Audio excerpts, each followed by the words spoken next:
Olá, meus irmãos, eu sou o Lucas Santos, eu sou pastor auxiliar na Igreja Cristã Evangélica Central de Goiânia e é um prazer e um privilégio estar aqui com vocês para mais um ICEBcast.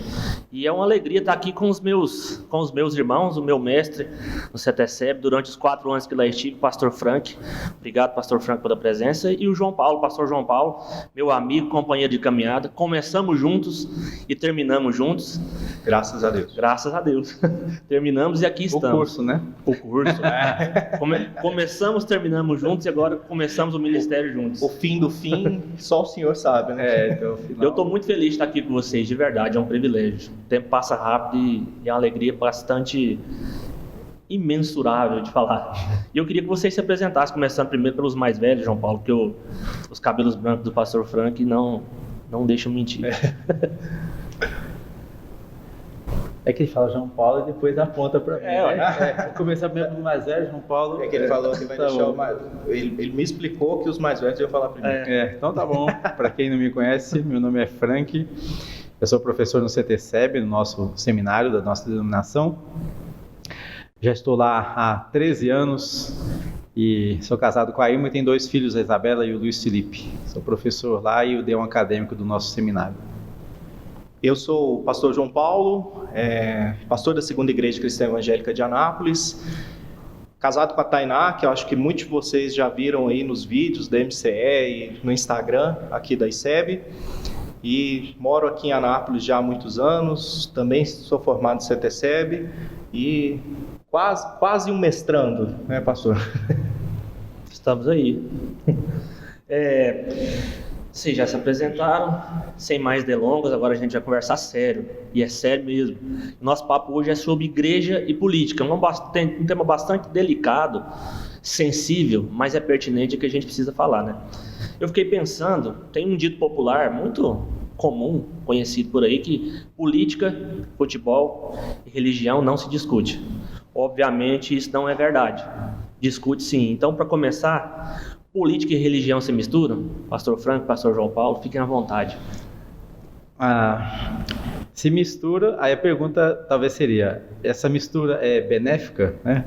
Porque acaba que se mistura, porque todos nós somos pessoas que têm as suas vontades e desejos, e os partidos políticos, por exemplo, expressam e são resultado desse desejo das pessoas de terem algum tipo de atendimento em alguma área, né? Então a gente vê partidos polarizados aí, alguns defendendo uma causa mais ecológica, então tem gente que gosta dessa militância, então se agrupa nesse partido político, por exemplo, outro que pensa mais numa questão de assistência social, então tem muita gente que vai para aquele lado.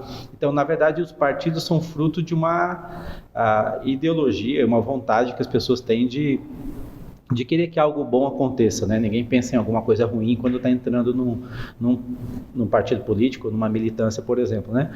A questão é, se a gente fala com relação à igreja, se isso, para o contexto da igreja, dentro da nossa congregação local, por exemplo, se esse tipo de situação gera benefícios ou alguns problemas, muitas vezes, né? Então, acaba misturando, sim, porque as pessoas nem sempre elas conseguem separar, né? Mesma coisa quando a gente fala, por exemplo, da vida cristã, e a gente fala assim, eu tenho minha vida secular e eu tenho minha vida espiritual. Tudo é espiritual, tudo tem a ver com a nossa vida em si, né, como um todo. Então a questão da política acaba que ela se mistura. Então o que a gente precisa, e eu acho que é o que vai ser comentado aqui, é o quanto isso às vezes ajuda ou atrapalha na nossa dinâmica como igreja e tudo mais. Eu vou bem na linha do pastor Frank e acrescento algo a mais. Eu acho que política e religião não só podem se misturar, como devem se misturar. Eu acho que a gente tem que pensar nos atos religiosos que muitas vezes muitas igrejas estão misturando. Esses dias eu estava ensinando na Segunda Igreja, inclusive, que agora você tem igreja para tudo que é gosto, né? Você tem igreja de esquerda, você tem igreja de direita, você tem um culto mais assim, um culto bem a cara, isso é bem a cara do pós-modernismo, né? A igreja ao gosto do freguês, né? Então, quando a gente traz isso para a religião, por causa da nossa polarização política, está adentrando alguns atos religiosos que não deveriam adentrar. Isso é mais problemático. Agora, quando nós pensamos na religião em si, na religião num contexto de vida, como o pastor Frank falou, porque eu não sou cristão aqui dentro da ICEB, dentro da igreja que eu pastoreio, e quando eu vou para a casa dos meus pais, eu deixo de ser cristão. Não é assim que funciona. Então, a gente precisa entender isso e perceber essa dimensão. Cristianismo de tempo Integral, isso mesmo. O cristianismo ele está em tempo integral. Agora, por exemplo, quando nós vamos para o culto, por exemplo, nós temos que tomar o cuidado de fazer aquilo que Deus deseja de nós. E até onde nós conseguimos perceber, desde o Antigo Testamento até o Novo Testamento, nunca houve mistura política nos atos religiosos, no culto religioso, por exemplo. A gente não vai encontrar isso, e quando isso aconteceu por conveniência, o Senhor condenou o povo por corrupção. Então nós temos que tomar cuidado com isso, porque até nas mais singelas, talvez, né? na honestidade, como o pastor Frank falou, às vezes a gente erra. Por exemplo, esses dias eu estava vendo um pastor que até ganhou muita evidência, e ele deu uma série de sermões na igreja sobre a esquerda, combatendo e tudo mais. Eu fico pensando, e eu percebo nos vídeos que eu vejo dele, às vezes, que talvez a maior parte das aplicações dele seja nessa área. Eu fico pensando, será que Jesus falou só de política? Será que Jesus entendia que o mal do mundo era a política romana, a política grega, ou o mal do mundo é espiritual, é o próprio pecado? Então eu acho que nesse sentido nós temos que tomar esse cuidado, mas sim, a religião e a política se misturam inevitavelmente, ou então o cristão vai estar tentando se apartar de Cristo quando ele fala de política, e isso pode gerar um problema enorme, né? Eu penso que nós estamos aprendendo ainda a lidar com essa questão política no nosso meio, porque nós aprendemos há pouco tempo. Eu sou mais velho que vocês, eu lembro do movimento Diretas Já, que as pessoas queriam poder escolher o seu governante, aquela questão toda. Então, de lá para cá, nós estamos aprendendo a lidar com essa questão e aprendendo a lidar com diferenças partidárias. A nossa democracia é muito jovem, né? Coisa que nem todo mundo tem sabedoria e maturidade para aprender a lidar com o contrário, com aquele que discorda do seu pensamento. Então, acho que a gente tem que aprender, e como igreja, a gente tem que entender assim, porque a igreja é um povo muito heterogêneo. A gente às vezes fala sobre isso, né? Conflito de gerações na igreja, falando sobre conflito antigamente, o conflito nosso era sobre música dentro da igreja. Se pode ter bateria, não pode ter bateria, se bate palma, se não bate palma, conflito de gerações, de tempo. E hoje a gente está tendo uma discussão talvez um pouco semelhante na questão de política, se pode ter partido A, partido B, se o crente pode envolver com esse tipo de militância ou não. Então a gente está aprendendo ainda a lidar com isso. Mas a discussão é saudável, a discussão é boa, pertinente, e isso tem que nos conduzir à maturidade, não à divisão. Meu problema com essa discussão política é que ela tem conduzido mais à divisão no corpo de Cristo do que à maturidade espiritual que a gente deveria ter, né? Tem mais questões que a gente vai conversar ainda, né? Eu já vi algumas a pauta, né? Então deixa um pouquinho para depois. Sabe o que me lembra, pastor, quando o senhor fala de divisão? Romanos 14.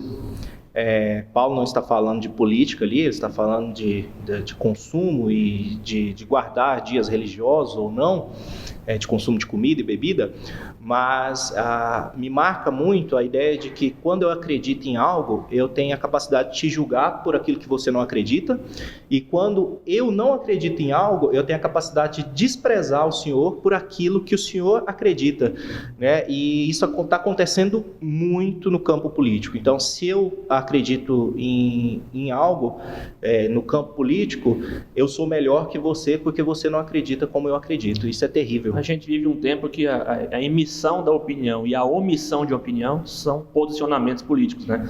Se você não se posiciona, logo, para o senso comum, você compactua com o pensamento daquele que está falando quando você não se posiciona.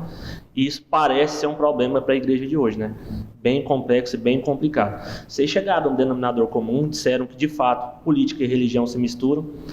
E aí a gente entra um pouco mais na vida cristã, na igreja. O cristão, então, ele precisa ou ele deve ser um cidadão politicamente engajado? Ele tem que ter esse engajamento político? Se sim, qual é o limite desse engajamento? Respirou, você viu que até... Porque essa pergunta é difícil, ela é boa demais. Sim, mas eu tenho visto muito você, principalmente, bem atuante nas redes, confrontando algumas pessoas com os pensamentos bem retrógrados dentro da igreja e outros progressistas demais. Exato.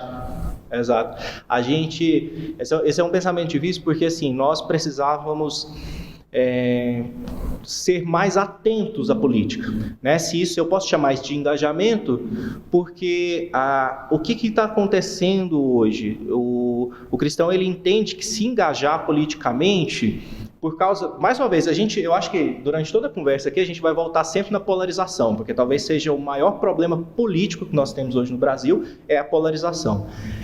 O cristão ele deveria trazer Jesus para a sua visão política. Ele deveria trazer a Bíblia para a sua visão política. Pensar a política à maneira de Cristo. Só que quando ele entende que ele deve se engajar politicamente, primeiro que ele entende que ele deve defender um político ou um partido específico com toda a sua alma, com toda a sua força. E isso gera o quê? Gera idolatria. Uma vez eu falei algo sobre isso, alguém ficou até bem chateado comigo, porque eu até falei, olha, o pastor que ele idolatra um lado político, no caso eu estava falando da direita mesmo, foi uma frase provocativa, porque eu acho que nas nossas igrejas a direita ela tá mais assim aceita, né? Ela é mais aceita dentro das nossas igrejas por causa do seu caráter conservador. Mas o pastor que ele exalta a direita como uma ideologia política, e isso aqui é importante, o frisar isso como uma ideologia política perfeita, e ele se tornou um idólatra. Não tem jeito, porque não há nenhum tipo de ideologia política que seja perfeita. Nenhuma. Só, se eu posso fazer assim, tem um jogo de palavras, uma brincadeira, só a ideologia de Cristo é perfeita. Né? E a gente precisava descobrir isso, e na hora de se engajar politicamente, tentar ver o máximo com os olhos de Cristo. A gente vai chegar lá ainda. Eu estou segurando aqui porque tem coisas para a gente sim. pensar mais lá na frente. Mas uma coisa que eu entendo nisso tudo é que a igreja ela tem um papel, pensando em igreja em si, ela tem um papel profético no meio disso tudo. Então, assim, às vezes a gente comete o erro, por exemplo, eu vejo pessoas comentando assim, 100% fechado com fulano de tal. Nossa.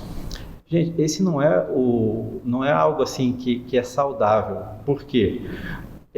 Quando a gente compactua e abraça 100% um determinado partido, candidato, nós estamos dizendo, em outras palavras, que tudo que ele faz, para mim, está correto. Então, assim, ninguém pode ficar 100% fechado, porque se a gente é 100% fechado com alguém, eu deixo de ter minha voz profética. Um exemplo que a gente pode ver na Escritura. Quando Davi comete pecado com Batseba, o Natan vai até ele e o confronta. A igreja ela tem que ter esse papel de confrontação, quer seja político A, B, C ou Z. João Batista, né, pastor? João Batista, e pagar o preço, porque a nossa ética é uma ética, deve ser uma ética cristã. E ela, nesse sentido, a gente tem que ver quais são os valores que a Bíblia defende, e dentro daqueles valores, se alguém está querendo pleitear aquela causa, nós podemos dizer o seguinte: olha, nisso que você está fazendo, eu concordo. Mas pode acontecer que aquela mesma pessoa, aquele mesmo político, candidato que seja, ele cometa um desvio em determinada área. Nisso aqui você está errado. E a igreja tem que ter coragem de falar isso. Para ela ter essa coragem de falar isso, ela não tem que estar fechada com ninguém. Então o cristão, ele deve ser crítico. Esse é o problema hoje, muitas vezes. Nós somos acríticos. A gente abraça lado A ou B e a gente fecha os olhos para tudo aquilo que está errado também. E aí acontece um pouco o que o João Paulo falou. Quem está num outro numa outra perspectiva de engajamento e tudo mais, ele vai começar a medir as ações de acordo com a sua régua. E aí ele começa a apontar essas falhas. É por isso que, num ponto, é bom a gente ter vários partidos, nesse sentido da sociedade. Por quê? Porque, como eles são muitas vezes antagônicos, acaba que um vai apontando falhas do outro, e aí a igreja, ela deveria perceber o seguinte: está vendo só como que a gente não pode depositar toda a nossa confiança em fulano, ciclano ou beltrano?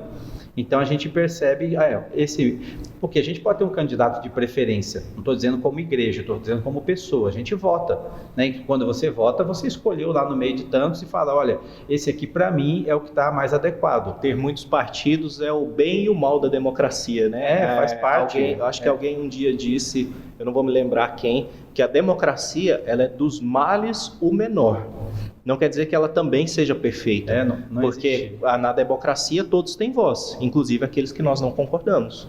Então a gente precisa olhar para isso e trabalhar com isso. Na nossa realidade, a democracia é quase uma utopia. Isso, exato. E aí, voltando para a pergunta, Lucas, a pergunta é se o cristão deve ser engajado politicamente. Sim. Eu não consigo enxergar isso como uma ordenança na Escritura, mas seria muito bom se fosse. Né? Se eu posso responder sim. Engajamento saudável para o nosso tempo e contexto, né? Exato. Seria muito bom se fosse, porque nem todo mundo, a gente vai olhar na Bíblia, de Gênesis a Apocalipse, nem todo mundo, na verdade a maioria, né? Não aparece como pessoas engajadas politicamente. E quando fala engajado, às vezes, a gente está pensando que obrigatoriamente a pessoa tem que estar afiliada a um partido, isso, né? Exato. Então, assim, eu não sei como é que foi o contexto que a pessoa quis, nessa pergunta aí, estabelecer, né? Mas, assim, eu acho que ele tem que ser uma pessoa consciente da situação política, saber um pouquinho, entender um pouquinho as realidades e o que cada partido está defendendo, a sua bandeira, por exemplo. Talvez não seria tanta questão de engajamento nesse sentido, mas é alguém que está discernindo o tempo, está discernindo o nosso atual momento enquanto democracia, e quando vai fazer a sua escolha, por exemplo, ele faz uma escolha consciente. Esse eu acho que é um grande problema que a gente tem hoje, porque até na questão de prática eclesiástica, né? Vocês sabem, a gente ensina no seminário que os alunos têm que pensar biblicamente. E pensar biblicamente é conhecer bem a Escritura para poder fazer as escolhas bíblicas corretas e ter discernimento na hora de votar em candidato A ou B, de tomar esse tipo de posicionamento. Isso envolve a vida inteira da pessoa, não só o aspecto político. Manejar bem a palavra da verdade, né? Dia desses eu preguei o Atos capítulo 4 na igreja, e na introdução eu disse para a igreja que João 8,32 é palavra de Deus, não um slogan de campanha de candidato A ou B. E aí o culto é transmitido, né? Foi o dia que eu mais ganhei dislikes na história das minhas curtas pregações. E no texto, Pedro e João estão presos. Estão presos por posições políticas contrárias à fé dos cristãos. Eles estão presos e a igreja, eu disse a eles que a igreja não está fazendo passeata, caras pintadas, batendo panela. A igreja está reunida, orando, respeitando as autoridades, né? Porque sabiam e criam nas palavras de Jesus que aquilo era necessário acontecer. E quando eles são soltos, a igreja glorifica a Deus. Hora nenhuma no texto a gente vê eles condenando os governantes. Hora nenhuma. Mostra até uma submissão, porque eles não falam deles, entendem o posicionamento deles, né? Mas eles estão orando, a igreja está unida, os irmãos estão reunidos num local, glorificando a Deus pelas coisas que estavam acontecendo com eles, porque estavam se cumprindo as palavras de Jesus. Fora que a ideia de verdade que Jesus prega é Ele mesmo, né? Ele está pregando o Evangelho é a pessoa dele, e Ele está falando, olha, me conheçam e se libertem. Né? E as pessoas usam isso como slogan político para ficarem ainda mais presas a um lado político ou algo assim, quando na verdade Jesus está chamando, olha, liberte seu coração, libertem sua mente, vocês não pertencem mais a esse mundo, vocês podem pensar, vocês podem ter a visão do céu, e as pessoas estão usando esse texto para ter a visão da terra. Conhecereis a verdade vos libertará, é um problema no nosso tempo, porque a verdade é relativa. E aí você tira o texto do contexto. Isso. E aí você meio que destrói o versículo, né? Eu acho que a gente não pode deixar isso acontecer. E aí algumas pessoas que vão estar assistindo vão falar, tá vendo? Eles são partidários de fulano de tal. Não é isso. Quer dizer, não se pode falar nada a respeito de qualquer coisa que a gente não pode fazer ter um momento de discussão sobre a situação política, por exemplo. Porque qualquer discussão dessa automaticamente já taxa. As pessoas pescam nas entrelinhas, ó, o pastor fulano tem essa posição. Esse aqui deve ser de direita, esse aqui deve ser de esquerda. Não tem muito tempo, e foi algo assim, bem... Não teve lados a minha publicação, foi uma crítica simplesmente. Já teve pessoa falando assim, porque a defesa eu falando, se eu não me engano foi até esse texto que eu falei que eu postei anteriormente, e aí as pessoas vieram nos comentários já dizer assim, eu não voto na esquerda, porque a esquerda é do demônio, mas eu não falei nada disso. Eu não estava defendendo a esquerda, mas quando eu tive uma visão crítica e disse que nós deveríamos ver a política sobre a ótica das escrituras, as pessoas já ficaram assustadas pensando que eu ia escolher partido A ou partido B, que elas não aceitam. O pastor Tiago, o nosso reitor lá no seminário, ele escreveu esse tempo atrás, talvez vocês tenham visto, uma postagem sobre o caso, né, o caso do Monark, né, daquela situação lá que aconteceu, e quando ele falou, ele colocou lá sobre a necessidade que nós temos de tomar cuidado com as nossas palavras. Ele fez a aplicação disso para o ministério pastoral, de que a gente tem que tomar cuidado quando a gente está diante de um púlpito, que a gente vai falar pode soar mal, e a gente tem que saber o que a gente está falando e tudo mais. Já teve gente que pegou aquilo, mas o que você pensa da política e não sei o quê, e começou a gerar uma discussão política e não estava nem pensando nisso. Nós temos um problema hoje com relação e a gente percebe isso até no seminário, quem está chega com essa dificuldade. Nós temos dificuldade de interpretação de texto, de interpretar o que a pessoa está falando. Falando e escrevendo. Falando e escrevendo. Porque, de novo, a pessoa já tem a sua paixão, já tem as suas ideias, as suas ideologias, e quando falou alguma coisa, soou como algo diferente do que eu acredito. Então você é do partido A, B ou C. Porque essa questão de política, como eu comentei no início, ela está muito efervescente no nosso meio. Então tudo que acontece parece que gira em torno de política, ainda mais esse ano, né? Esse ano que é um ano de eleições, parece que qualquer coisa que qualquer pessoa disser tem a ver com política, e a gente tem que enxergar sobre essa ótica. E gera mais ignorância ainda sobre muita coisa, porque, por exemplo, só existem dois lados, né? A esquerda e a direita. E aí a pessoa olha assim, ela coloca todos os partidos, sejam os de extrema esquerda, seja centro-esquerda, os moderados ou não, de um lado e de outro. E a gente tem partido de esquerda que nem é progressista. A gente tem partido de esquerda que, no geral é, mas a gente tem partido de esquerda no Brasil que pode ser até que os seus componentes sejam progressistas, mas eles não se engajam em causas progressistas, são mais questões trabalhistas e tudo mais. E isso prejudica a análise. O pastor Frank estava falando, isso vai prejudicar a análise. Por quê? Porque na hora de votar, só existe direita e esquerda. Então, se tiver um bom político em um partido que é de centro-esquerda, eu não vou votar nele porque é esquerda. A esquerda é do demônio e ponto final. Isso é complicado porque, por exemplo, eu vi numa pequena cidade isso acontecer. Um bom prefeito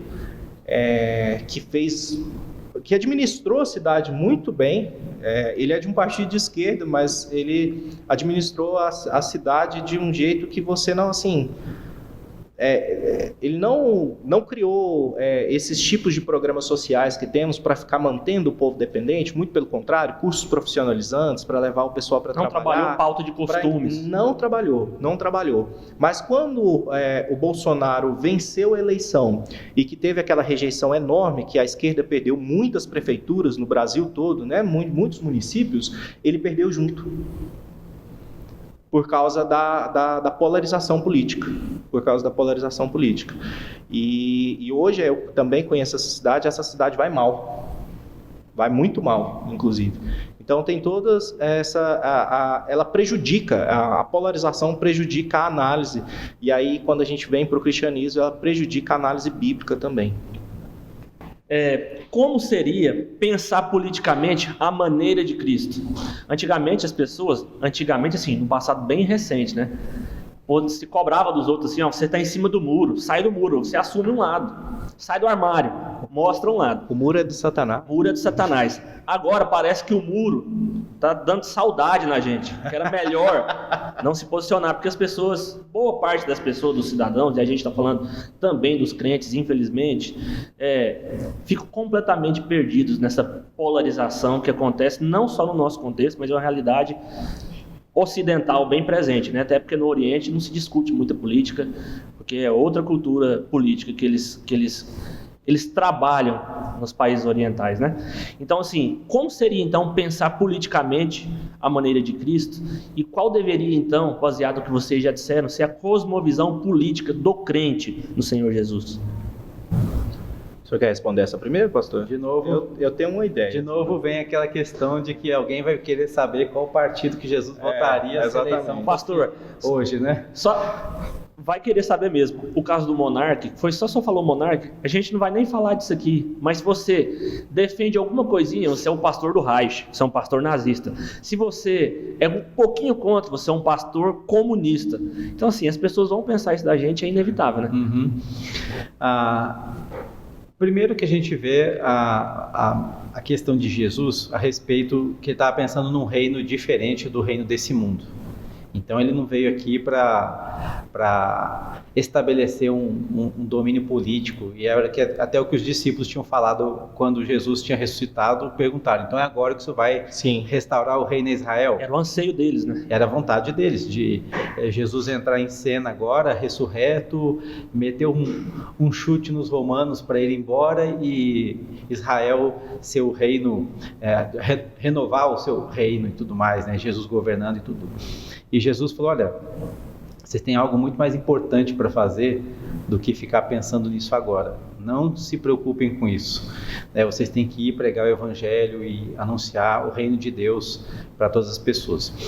Agora, o que a gente pode pensar é aquilo que é virtuoso, né? Paulo fala sobre virtudes que a gente tem que ocupar o nosso pensamento, verdadeiro, justo, boa fama, que tem louvor, que tem virtudes bíblicas, né? É pegar aquilo que Jesus falou nos seus discursos e pensar, isso é legal. Por exemplo, é bom a gente ter o cuidado dos desfavorecidos?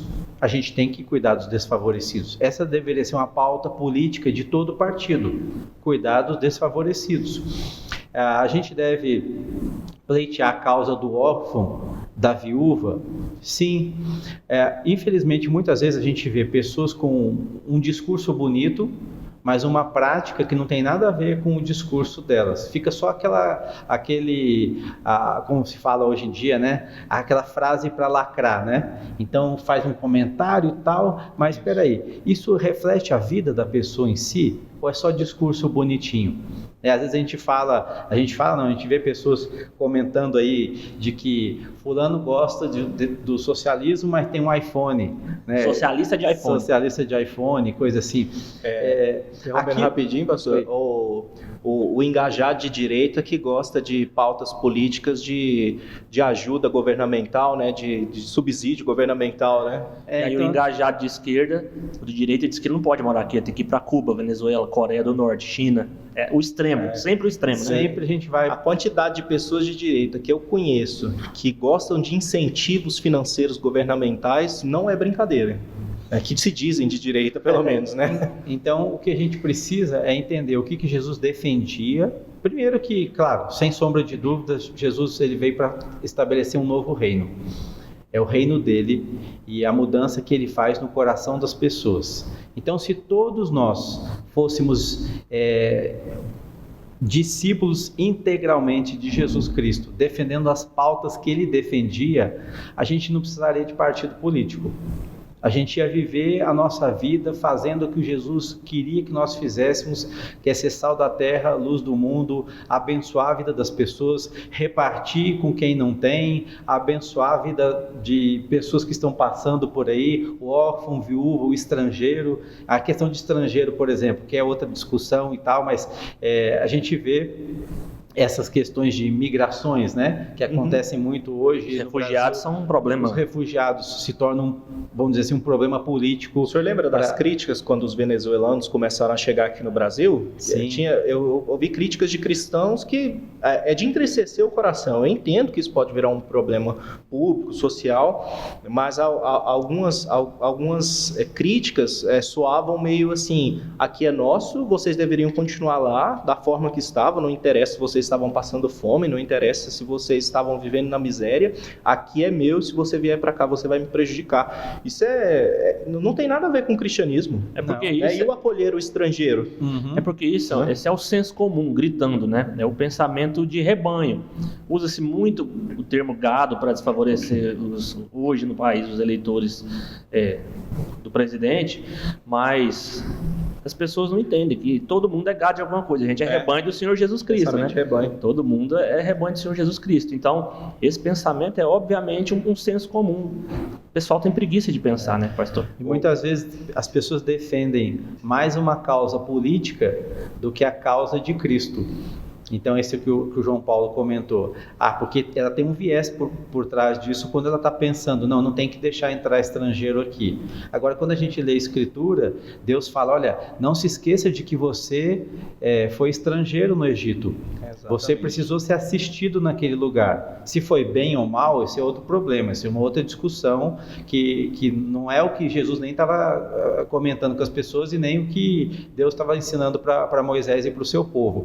Mas assim, nós temos, primeira coisa, quando a gente se entende, vou aproveitar um pouco do trabalho que eu estou escrevendo, que eu estou estudando bastante, mas quando a gente se entende peregrino e forasteiro nesse mundo, a nossa vida muda completamente. Se a gente se entende que esse mundo aqui não é o nosso lugar... Não é idolatria à pátria, né? Porque na verdade, todos nós temos dupla cidadania. Sim. A gente estava conversando um pouco antes aí... Senhor tripla. No meu caso agora eu tenho tripla, né? Mas todos nós temos dupla cidadania. E esse é um ponto de tensão.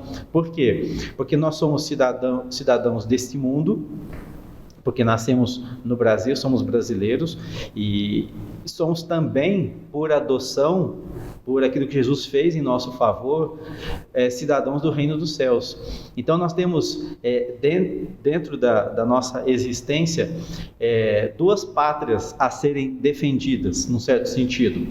E a gente se apega mais à nossa pátria terrena para a gente defender do que a nossa causa celestial. A gente pensa pouco no céu. Pensa pouco. Voltando um pouquinho no texto que o pastor Frank usou, né? Vocês eram peregrinos. A intenção de Jesus realmente era mostrar essa questão, né? Que vocês já foram acolhidos em outro lugar, né? Porque o início da história toda ali, na verdade, Jacó e os seus filhos, eles são muito bem acolhidos, né? Por causa de Daniel. Muito bem mesmo, ganham terras e tudo mais. José, perdão. Tá com o Daniel na cabeça aqui por causa de outra questão, mas depois a gente entra nisso. Mas José, eles são muito bem acolhidos por causa de José. Aí a gente tem que pensar em algo também.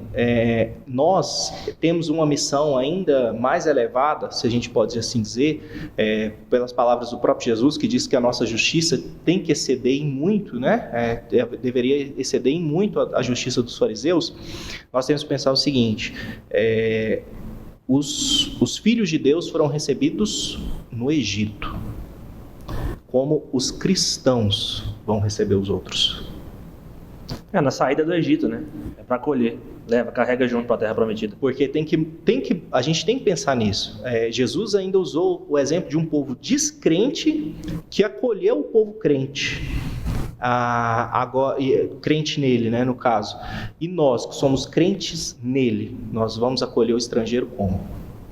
Isso é uma pergunta Você tem isso importante. Durante o êxodo todo, né? Você tem isso logo depois que eles cruzam o Jordão com Raabe, lá em Jericó. Então, assim, a Bíblia não é que a Bíblia não trabalhe isso de maneira escondida, é explícito no texto, né? E esse acolhimento precisa acontecer. E isso é uma questão no sentido política. A questão é quantos estão defendendo esse tipo de causa, né? Porque tem causas que não dão ibope, tem causas que não dão like, né? Não geram like para a pessoa e tudo mais. Como a de Daniel, que o João Paulo tinha citado. A causa de Daniel não dá muito ibope. Exato. Eu estava pensando em Daniel justamente por causa disso, né? Tem outra pergunta que acho que está na nossa pauta, que vai entrar nessa questão de Daniel, né? Porque também tocar com a causa de Neemias na cabeça, né? Uhum. São homens que decidiram deixar, mas eles, na verdade, eles deixaram posições confortáveis, né? Especialmente Neemias, né? Que trabalhava diante do rei e deixou uma posição confortável para ir para um lugar que estava praticamente esquecido, né? Destruído, desprezado até. Sim. Então, o pastor Franco citou, o senhor citou o trabalho que o senhor está fazendo. O pensamento de Daniel e seus amigos é claramente o do trabalho do Senhor, né? Eu sou forasteiro aqui e não importa se eu vou perder a minha vida. Meu Deus vai me sustentar. E nós estamos aqui, enquanto cidadãos desse mundo, para a gente fazer diferença como representantes da nossa pátria celestial. Isso. Então, os valores que eu sei que Deus se agrada, a gente tem que pegar esses valores, fazerem parte da minha vida, e eu, na minha sociedade, cultivar esses valores sem paixão partidária. Eu estou aqui como representante do reino dos céus neste lugar. Então, é claro, se você entrou vai ter essa questão, a gente vai comentar mais depois, mas se você está engajado num partido A, ou B ou C, então você, enquanto cristão, tem que aprender a lidar com essa tensão. O que você vai agradar? Agrada a Deus ou agrada as pessoas? E esse é um preço que muitas vezes as pessoas não querem pagar. Jesus, eu estou com um texto aqui, quando ele fala em Marcos, e ele estava comentando sobre a questão do fermento dos fariseus e o fermento de Herodes. Jesus ele tá combatendo duas áreas que são complicadas hoje também. Os fariseus eram os religiosos, os herodianos eram os partidários políticos. E a gente vê que nesse contexto Jesus está alertando com relação a isso. Toma cuidado com o fermento da hipocrisia e tome cuidado com o fermento da política maldosa, da política mal feita. São coisas que a gente tem que tomar cuidado hoje em dia, e isso existe demais. Esse fermento está aí espalhado no meio da igreja. E a gente tem que tomar cuidado e cuidar do povo de Deus para lançar esse fermento fora do nosso meio. E aí a gente influenciar positivamente o mundo, e os discípulos nessa hora nem entenderam. É porque a gente não trouxe pão. Não tirar as pessoas, né? Tirar o fermento. Isso. É fácil distorcer o conceito de pátria aqui no Brasil, porque nós somos um país de maioria cristã. É fácil a gente distorcer porque a gente consegue, claro, de maneira errônea, misturar essa idolatria à pátria com a vontade de Deus e tudo mais. Eu gostaria que nós pensássemos, você que está em casa até, pensasse na seguinte questão: o que um cristão que se converte num país islã faz com isso? Ele idolatra a pátria? O que ele vai fazer? Como que ele vai distorcer isso aí e dizer que é vontade de Deus que ele seja patriota? Sendo que o Estado vai matá-lo por ser cristão. Sem mais? Podemos prosseguir? Vamos embora, tem mais coisa para frente. Tá, a gente teve aí a gente tem um governo que se diz de direita, né, um governo vigente, entrando aí no seu 4º ano, e a gente teve durante 14 anos um governo pintado pela direita atual como extrema esquerda, mas que na verdade se parecia com quase tudo, menos com extrema esquerda, mais de centro mesmo, né? Centro. Bem do que o João Paulo tinha dito antes, as pautas nunca foram de costumes, mas sempre trabalhistas, alimentando e fomentando os movimentos sindicais, fortalecendo a base durante 14 anos, né? Antes do impeachment. Então, assim, direita ou esquerda? Existe um equilíbrio?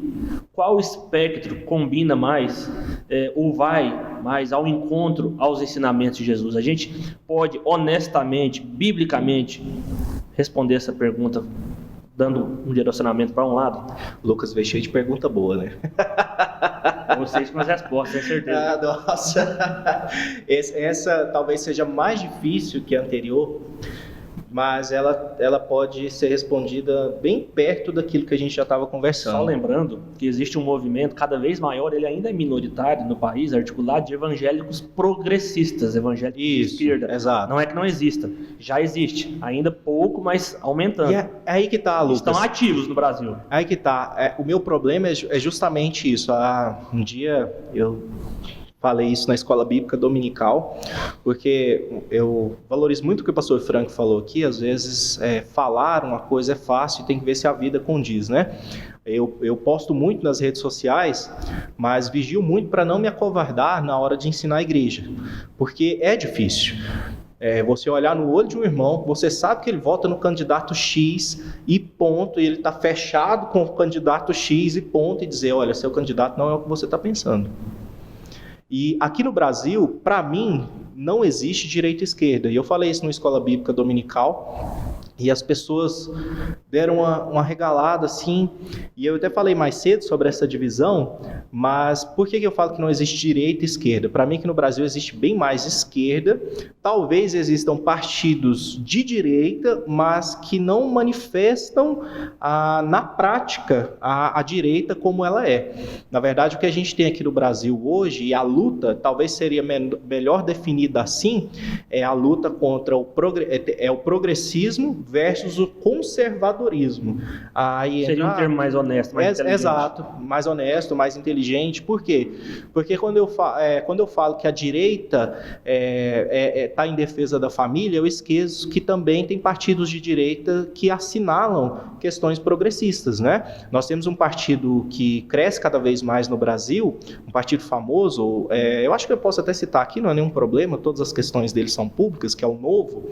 O Novo, ele é liberal econômico, né? Todo mundo sabe, é um partido que leva suas questões muito a sério, mas ao mesmo tempo nós sabemos que eles não se importam com as questões conservadoras no costume. Na verdade, o Amoedo, quando ele foi candidato, ele deixou bem claro algumas questões dele que eram progressistas no costume. Então, toda a direita está em defesa da família? Eu estou fazendo muitas perguntas justamente porque às vezes eu acho que, como o pastor Frank falou, a gente perdeu muito o senso crítico, aí a gente não pergunta mais. Porque se a gente não pergunta e não critica, a direita parece que é a ideologia um espectro infalível. É a ideologia do céu. A direita virou a ideologia do céu, e não é verdade, né? E quando a gente pensa assim, direita ou esquerda, eu acho que a gente deveria pensar mais no bem comum. Se eu posso aplicar as questões que Jesus fez no mundo, foi pelo bem comum, né? No sentido mesmo do seu trabalho, no seu trato com as pessoas, né? Não confundindo aqui o que o pastor Frank falou, porque o reino que Jesus veio implantar foi outro, mas nós não podemos esquecer que ele ajudou judeus, que ele ajudou samaritanos e que ele ajudou romanos, que ele ajudou gregos. É só você olhar a escolha do colégio apostólico, era bem diverso. Exato. Não rejeitou as pessoas, ele rejeitou o fermento, né, pastor? A história do centurião me marca muito, né? A história do centurião me marca de uma maneira, eu até preguei nesse texto, não tem muito tempo, e a história do centurião me marca muito porque Jesus, ele olha para aquele homem e ele entende que aquele homem entendeu quem Jesus é, o poder de Jesus, aquilo que Jesus poderia falar, porque quando ele diz, Senhor, olha, eu tenho pessoas às minhas ordens, né? Só que o meu poder é limitado, o seu não. Se o Senhor disser uma palavra, o meu homem será salvo. E é um homem que na cabeça das pessoas tinha um poder ilimitado, mas ele tinha consciência que depois que entende as coisas, né? Não, eu não tenho poder nenhum, o senhor que tem. Falando dessa questão de direita ou esquerda e tudo mais, o que acontece muitas vezes, a gente, como já foi falado, né, a gente não tem senso crítico, né? E a gente tem uma tendência, por exemplo, eu tenho falado, né, com os alunos sobre a questão da gente, da nossa prática de vida cristã. Então a gente fala, todo mundo fala que segue a Bíblia. Então todo mundo, não, a gente obedece a Bíblia, a gente segue a Bíblia e tudo mais. Agora, o problema que eu vejo é que muitas vezes as pessoas elas não querem exercitar mentalmente e fazer a sua própria análise bíblica, ela quer aquilo pronto, mastigado. Por exemplo, a pessoa chega e fala o seguinte, pastor, o crente pode fazer tal coisa? Ele quer a resposta sim ou não. Então, às vezes a pessoa fala o seguinte, pastor, o crente pode votar de esquerda? Ele quer o sim ou não. Exato. O crente pode votar no partido A, sim ou não? O crente está gostando de viver no limite. E assim, Na beira do penhasco. E qual que é a questão? A gente precisa aprender a pensar, Sim. a gente precisa aprender a avaliar as questões, porque como o João Paulo já colocou, né, existem boas pautas em todos os partidos políticos, senão eles seriam insustentáveis. Se eles estão lá, se eles estão ganhando adeptos, é porque tem alguma coisa boa. Ninguém funda um partido com a intenção de destruir e vou acabar com isso aqui e faz essa propaganda. Talvez isso até pode estar velado. Pastor, eu estou aqui pensando que quem assistir isso aqui, muita gente que assistir isso aqui vai falar que a gente só fez esse podcast para passar pano.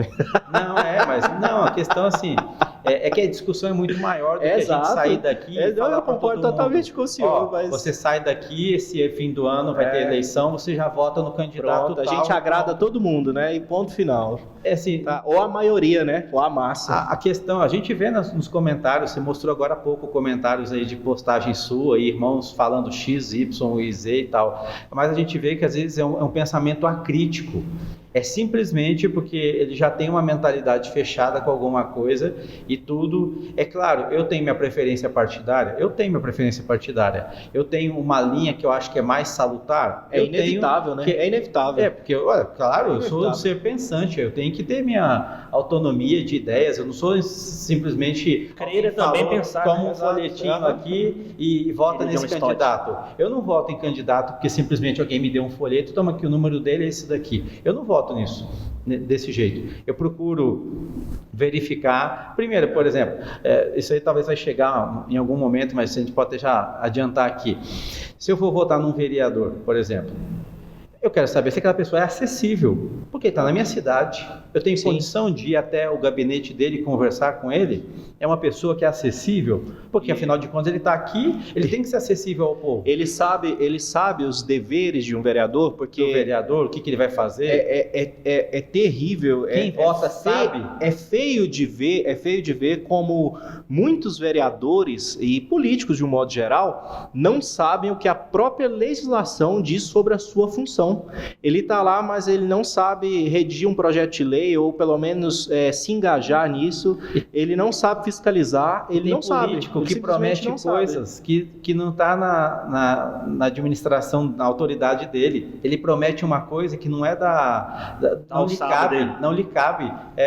Então, e aí quem olha a pauta do cara, vou votar nesse cara porque ele disse que vai fazer tal coisa. Ele não pode fazer aquilo ali. A Câmara é uma Câmara de Representantes, né? O pessoal tinha que ter isso em mente. Eu sou de cidade pequenininha, né? Aqui em Goiás a gente tem muitas cidadezinhas assim, bem pequenas. Então eu sou de uma cidade, fiquei até os 17 anos em uma cidade de 10 mil habitantes. E isso é muito comum numa cidade pequena. O vereador sobe no palanque para dizer assim, nós vamos construir tal coisa, nós vamos construir... Ué, ele não é poder executivo? Como que ele vai falar que ele vai construir tal coisa? Ele depende do voto de toda a Câmara para aprovar uma emenda. Mas é porque ele diz exatamente aquilo que você quer ouvir. Exatamente. E a falha o cidadão em não conhecer as atribuições de um vereador. E falha o vereador que promete coisas que ele não vai cumprir. Então eu cresci, por exemplo, as pessoas dizendo, olha, fulano ganhou, e às vezes era engajado da forma que deveria ser, mas ele ganhou, ele não vai ganhar mais porque ele não ajuda ninguém. Já ouviram isso? Você também é de cidade pequena, talvez você já tenha escutado isso também. Ele não vai ganhar porque ele não ajuda ninguém. Por quê? Porque na minha cidade, na cidade onde eu cresci, hoje melhorou muito, graças a Deus, mas vereador era basicamente para ficar prestando assistência social para a população. Era isso. Sem mais? Não, então, voltando só no ponto, né? Então, o que acontece? As pessoas, elas querem a resposta bate e pronto. Então no final disso a gente tem que saber que tem que votar no candidato fulano de tal, no partido A, B ou C. E não é assim que tem que funcionar. Então assim, o que acontece?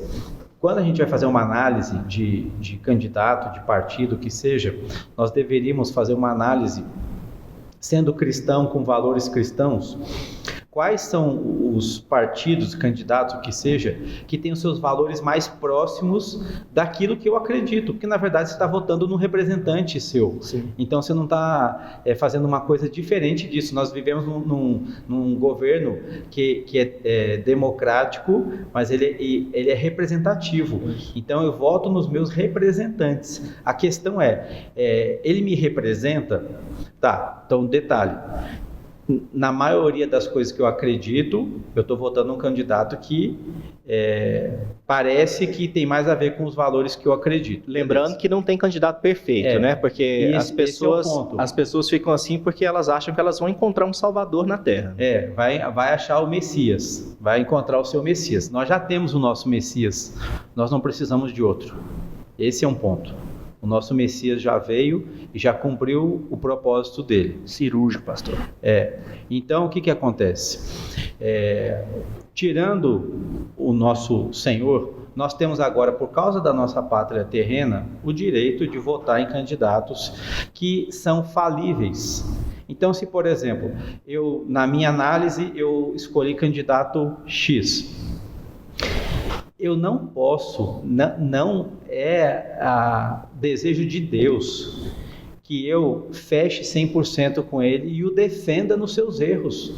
Esse é um problema. A gente não pode falar nada contra fulano ou beltrano que já diz que você é do outro partido. Aí a gente volta para polarização, de novo. Então esse é um problema. A voz da igreja nesse mundo é uma voz profética.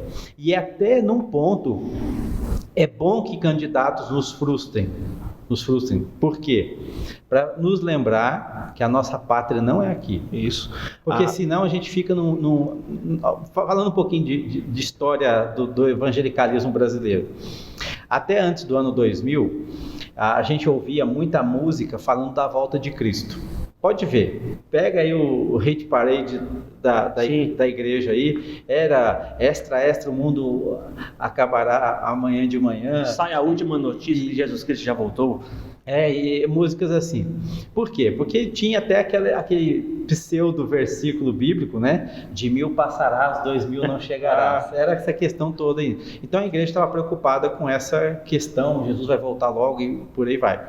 Então muita coisa aconteceu e foi bom, teve seu lado positivo da gente pensar, mesmo com essa desculpa de que é o ano 2000, né? A gente tem que pensar sempre, mas então teve lado positivo nisso tudo. Parece, aí quando acontece de que chegou o ano 2000 e não teve bug do milênio, Jesus não voltou no ano 2000, parece que a igreja agora, ela começou a pensar, bom, então agora falta mais um tanto. O Exterminador do futuro não chegou, né? Então o que acontece no meio disso tudo aí? Nós estamos agora, como igreja, vivendo uma outra onda, vamos dizer assim, de pensamento. Isso. O nosso pensamento agora, ele se tornou mais terreno, e eu falo isso com pesar, porque a gente deveria continuar pensando na volta de Jesus e entender que os nossos valores têm que ser mais pautados no reino dos céus. Mas a gente acabou ficando o nosso pensamento muito de maneira terrena. Então os nossos olhares já não olhou mais para cima, começa a olhar mais para cá e começa agora a pensar qual que é o candidato que vai estabelecer o reino de Deus aqui na terra. E não é o nosso assunto agora, mas é por isso que candidatos ganham tanta força nas igrejas, né? Principalmente nessas mega igrejas, né? Porque as igrejas também, eu acho que pela falta de esperança, às vezes descrença ou falta de esperança no céu, elas querem se beneficiar dos políticos. A gente vai chegar mais próximo disso aí daqui a pouco. Isso, elas querem se beneficiar daquilo que os políticos podem fazer por elas. A gente estava falando agora de direita e esquerda, né? Eu entendo que as pessoas, a maioria da população, ela fala, eu sou de direita, eu sou de esquerda, mas elas não sabem realmente o que é direita, o que é esquerda. E vocês falaram sobre como nós precisamos pensar politicamente. Então a gente já entendeu que nós sabemos, de fato e de verdade, que o crente ele precisa fazer diferença na sociedade que ele vive. Certo? A gente concorda com isso, né? Nós precisamos de termos, né, homens e mulheres de Deus atuando, eu acho que em todas as camadas da sociedade. Com certeza. Políticas sociais, né, pastor? E fazer obra social não está ligado à política de esquerda, é mais uma apropriação. Está ligado, né, ao mandamento de Jesus. Está ligado ao mandamento de Jesus, a gente precisa fazer isso. Só que o problema é que o nosso país problematiza o comportamento, inclusive do cristão, que tem que ser luz aonde quer que esteja. Sabendo disso, então, qual que deve ser a postura definitiva do cristão brasileiro com relação à política? A última pergunta dessa parte do podcast, a postura do cristão brasileiro com relação à política. Os tempos são difíceis de polarização, de divisão. É um tema, de novo, bastante sensível, mas nós temos que ter uma postura, e isso também é fato. Acho que a nossa postura ela tem que ser totalmente crítica. E essa também precisa ser uma palavra avaliada, né? Porque o brasileiro, é uma coisa que eu trago muito nas minhas conversas, o brasileiro ele é muito do pessoal. Ele dificilmente, especialmente em alguns estados, eu falo até do nosso estado aqui de Goiás, que é muito assim, o goiano é muito assim muitas vezes, ele não separa bem aquilo que é opinião da pessoa. E entenda, por exemplo, se eu converso algo com você e eu chego e falo, Lucas, eu não gostei da sua camisa, ela é bonita, tá? É só um exemplo. Obrigado. Mas eu não gostei. A chance de alguém, se eu chegar em alguém, ficar ofendido pessoalmente comigo por causa da minha opinião quanto à cor da camisa que ela está usando é muito grande. É porque se discute pessoas e não ideias. Exatamente. Então, quando eu falo crítico, que nós temos que ter uma postura totalmente crítica, é uma postura de questionamento, uma postura, uma cultura de análise, de ouvir a fala de um político, João 8,32, conhecereis a verdade vos libertará, abrir as nossas Bíblias e olhar o que Jesus estava falando de fato e se o político que usa isso, ele está sendo honesto a usar e se ele está de fato assinalando uma pauta cristã. Isso é muito importante. Então, a postura política do cristão, ela tem que ser crítica em analisar tudo sobre o crivo das Escrituras, em analisar tudo sobre a ótica de Jesus, em analisar tudo segundo o comportamento de Jesus, né? A nossa imitação de Cristo no mundo, aquilo que nós buscamos ser e fazer dentro de quem Jesus é e daquilo que Ele nos ordenou. A postura do cristão, ela tem que ser assim. A postura do cristão, a gente estava até falando, pastor, sobre conservadorismo, né? A postura do cristão tem que ser conservadora. Sim, mas ela tem que ser conservadora naquilo que Cristo diz que ela tem que ser. Nós não podemos fazer uma compra casada, né? Eu assinalo isso, então, eu estava até conversando aqui nos bastidores com o pastor Frank, é isso, né? O cristão que votou em defesa da família, ele também votou no bandido bom é bandido morto. E esse é um assunto até polêmico, não vou nem entrar propriamente nele dito, mas o próprio Jesus não ensina isso. O próprio Jesus nos incentiva, inclusive, a evangelizar, né? Perdão, deixa eu até corrigir essa fala, ele não nos incentiva, ele nos ordena a pregar a toda criatura. E toda criatura é toda criatura. Não é aquele que fez isso ou aquilo, aquele que não assinala a minha pauta política. E nós temos que perceber isso uma vez por todas e entender que a gente não pode ficar levando uma coisa por outra. Não, tudo bem, em defesa da minha família, isso aqui é 5% da pauta política do candidato que eu vou votar. Mas 95% são pautas anticristãs. E aí? O negócio é que a gente vota, pastor, num candidato, votar nesse candidato porque ele é bom para o setor que eu trabalho. E a gente vota pensando no próprio umbigo e não no bem comum. Exatamente. A gente estava falando, a gente tem que aprender a discutir ideias e amar pessoas. A Bíblia fala, por exemplo, para a gente orar pelos nossos governantes. Então a gente tem que orar pelos governantes, quer eu goste da sua pauta política ou não, porque se eu não orar pelo meu governante, e a Bíblia fala, não é para tudo dar certo na tua vida, mas é para a gente ter uma vida tranquila e mansa, com piedade e respeito. Então assim, uma coisa que eu acho que a gente tem que entender também, pensando até na história do povo de Israel, o que aconteceu? Houve um determinado momento na história do povo de Israel que o povo pediu um rei. E o Samuel, o profeta, né, o Samuel, ele ficou chateado, Agora, isso já estava prescrito no Pentateuco. Moisés já registrou para o povo, olha, um dia vocês vão querer ter um rei, e o rei vai ter essas demandas, porque o sistema político de um reinado, a estrutura política, ela é cara. É claro, a gente está falando de reinado, mas no Brasil não tem, mas a nossa estrutura política também é cara. Muito cara, né? Muito cara, muito onerosa pro bolso do cidadão. O que há de mais caro no Estado é o próprio Estado aqui no Brasil. Então, assim, então ele foi muito transparente com o povo, e o Samuel, no caso, ficou chateado porque o povo estava pedindo um rei, e a gente sabe, né, que era o sistema de governo que Israel estava vivendo até aquele momento era uma teocracia. Então, teocracia, o governo de Deus, de acordo com as leis de Deus, aquilo que Moisés registrou no Pentateuco e tal. Hoje nós vemos uma democracia, que é o governo do povo. O povo elege, escolhe os seus representantes e assim funciona o nosso país. Mas uma coisa que a gente tem que entender como povo de Deus é que nós não devemos esperar de um político o mesmo que a gente espera de um profeta. O político, ele está ali com as suas demandas políticas. Por isso que a gente vê esse antagonismo, num certo sentido, entre Saul e Samuel. E o Samuel ficou chateado, porque o Samuel estava com uma ótica política, porque ele exercia juízo também nas demandas do povo. Então, quando tinha uma demanda, ele que julgava causas e assim por diante, funcionava isso. Nós temos o período dos juízes na Escritura. Ele não tinha um palácio para ser sustentado, servos para serem pagos, ele não tinha um exército para ser alimentado. Ele não tinha um país para chamar de seu. Exatamente.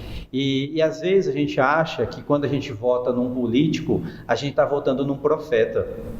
Na verdade, quem é profeta é o povo de Deus, e tem que ter esse exercício, foi o que eu falei no começo. A igreja é a voz profética, a igreja é a voz da consciência cristã nesse mundo corrompido. Então, aquilo que o João Paulo colocou, você falou também, se eu estou analisando uma proposta de um candidato, eu tenho que ver não só aquilo que me chamou a atenção, de que eu gosto, de que de repente vai ser útil para minha causa, até para a igreja, por exemplo, e tal, mas eu tenho que ver aquilo que é contrário, porque às vezes o preço a ser pago é muito alto. Então, às vezes alguém fala, olha, eu sou a favor da família. É um ótimo valor, é muito bom isso, e tem que ser a favor da família mesmo. Tudo bem, né? O candidato que for contrário à família não deve ser eleito. Não deve ser eleito. Mas ao mesmo tempo eu tenho que ver se as outras pautas que ele coloca, o quão é prejudicial para o povo brasileiro, para o povo da nossa cidade, do nosso estado, e outro ponto também com relação a isso. Muitas vezes nós somos muito bairristas na hora da gente fazer uma escolha. Então, o que acontece? Alguém promete, a gente vê isso, as denúncias acontecem, né? Fulano prometeu uma cesta básica e quem votar nele vai ganhar a cesta básica. Mas peraí, qual que é o preço dessa cesta básica? Não estou falando em R$150 Sim. Da cesta básica. Qual que é o preço disso para os próximos 4 anos de governo? Geralmente é incalculável. E se a gente ampliar o seu pensamento, pastor, qual que é o costume de uma cidade? Ela eleger um candidato que é oriundo dela, eu estou pensando no aspecto de deputado estadual. Deputado estadual. Eleger um deputado que é de origem dela ou que é apoiado pelo seu prefeito. Por quê? Porque ele vai ajudar a nossa cidade. Aí eu pergunto, ele é deputado municipal ou estadual? Não, ele é deputado estadual e federal. As pessoas votam assim, porque o federal briga por nós, pela nossa região em Brasília. Porque vai liberar... Você briga pela gente em Goiânia, mas você vai brigar em Brasília. Exato. Vai liberar verba e tudo mais. E aí, por exemplo, grandes cidades como Goiânia e Anápolis, como tem mais população, aqui talvez no estado seja Goiânia, Anápolis e Rio Verde, né? Aparecida de Goiânia. Aparecida de Goiânia, perdão, Goiânia, Aparecida, Anápolis, Rio Verde são talvez as nossas maiores cidades, eu acho que são. consequentemente, elas vão eleger e, consequentemente, os deputados vão direcionar mais verba para essas cidades para que eles continuem sendo eleitos. Só que a gente não para pensar nesse pensamento bairrista que o senhor mesmo colocou, a gente não para pensar que, por exemplo, Anápolis tem uma economia muito boa. Nós temos o DAIA, o setor industrial aqui, que vai muito bem. De quantas emendas eu estou... de quantas dessas verbas que vêm para cá nós realmente precisamos? E as cidades pequenas, que por muitas vezes não elegem um deputado, qual é a consequência disso para o bem comum? Né? Qual é a consequência disso para o bem comum? A gente precisa entender que se o deputado ele vai focar na nossa cidade, necessariamente ele vai desfocar de outras. Uma coisa que as pessoas não pensam, que eu acho muito interessante, se nós três aqui precisamos eleger um candidato, ele precisa da maioria, 2 votos, certo? 2-1. 2-1. Vocês dois escolheram um candidato A e eu escolhi candidato B. A gente não chegou num ponto comum. Nós somos o colégio eleitoral. Eu que não votei, eu também elegi ele, porque quem elegeu foi o colégio eleitoral, né? Então, assim, não é porque eu votei no candidato derrotado que eu ainda não o elegi, porque eu só fui um voto vencido, mas nós, como população, como povo, escolhemos o presidente, escolhemos o prefeito, o governador, e isso a gente não pensa, parece que aí fica aquela briga de torcida. Não, eu não vou, a culpa não é minha, eu não votei em fulano. E nasce aquela fala, ele não é o meu presidente, ela não é a minha presidente. É claro que é, querendo você ou não. Inevitavelmente, né? Ele não me representa. Representa porque, por lei, ele é aquela pessoa que está representando o seu país. Você vive aqui, você é cidadão dele. Ele te representa. Ele pode não representar suas ideias, o que seria melhor expressado dessa forma. Mas que ele te representa, ele te representa. E uma coisa, meus irmãos, para vocês que estão assistindo, se o seu candidato foi derrotado nas últimas eleições, e com certeza alguns deles serão derrotados nas próximas, ore por eles. É isso que a palavra do Senhor nos ensina. Nós precisamos que eles façam bons governos. Tem a ver com a gente. É sobre a gente também. Então nós precisamos orar. Esse é o mandamento, né? É isso que a gente precisa entender. Colocar na mente e no coração que o Senhor nos ordena que nós oremos pelas autoridades e a gente tem que torcer para dar certo. Outra consequência da polarização, né? A gente sempre vai voltar, não tem jeito. O que acontece hoje? Quando o meu candidato perde, no lugar de eu estar em oração por ele, eu fico torcendo para aparecer um escândalo. Para dizer, eu ter razão. Eu tenho a vergonha de assumir que bem na época de faculdade, talvez já há uns 11 anos, mais ou menos, eu fui desses, né? Eu fiquei muito indignado quando... Seu passado não te condena, pode ficar em paz. Quando a Dilma se reelegeu. Deus te perdoou. Quando a Dilma se reelegeu, eu fiquei muito, muito indignado mesmo. E eu lembro de falar para as pessoas que eu falei assim, eu vou esperar dar errado para eu ficar rindo de vocês. Isso é um pensamento vergonhoso, que hoje eu tenho vergonha de lembrar, não tenho vergonha de mencionar, justamente por isso que você falou, porque a gente vai amadurecendo e a gente vai aprendendo, né, com a vida, com a experiência, com tudo, com os nossos erros, com tudo aquilo que nós vamos percebendo sobre Deus e os nossos erros. Mas eu já fui desses, e aí não deve ser assim. Para o cristão não deve ser assim. O cristão não tem que ficar olhando e esperando acontecer um escândalo. O que o cristão deveria querer e desejar profundamente, é uma coisa que nós oramos na Segunda Igreja como congregação, eu oro no púlpito por isso, é sobre justiça. Isso ele deveria querer, que os corruptos não fiquem impunes, que os corruptos deixem de nos governar, se eles não se arrependerem, que eles deixem de nos governar, que o Senhor mesmo dê a paga do trabalho a eles. Mas no lugar da justiça, a gente quer dizer que a gente está certo.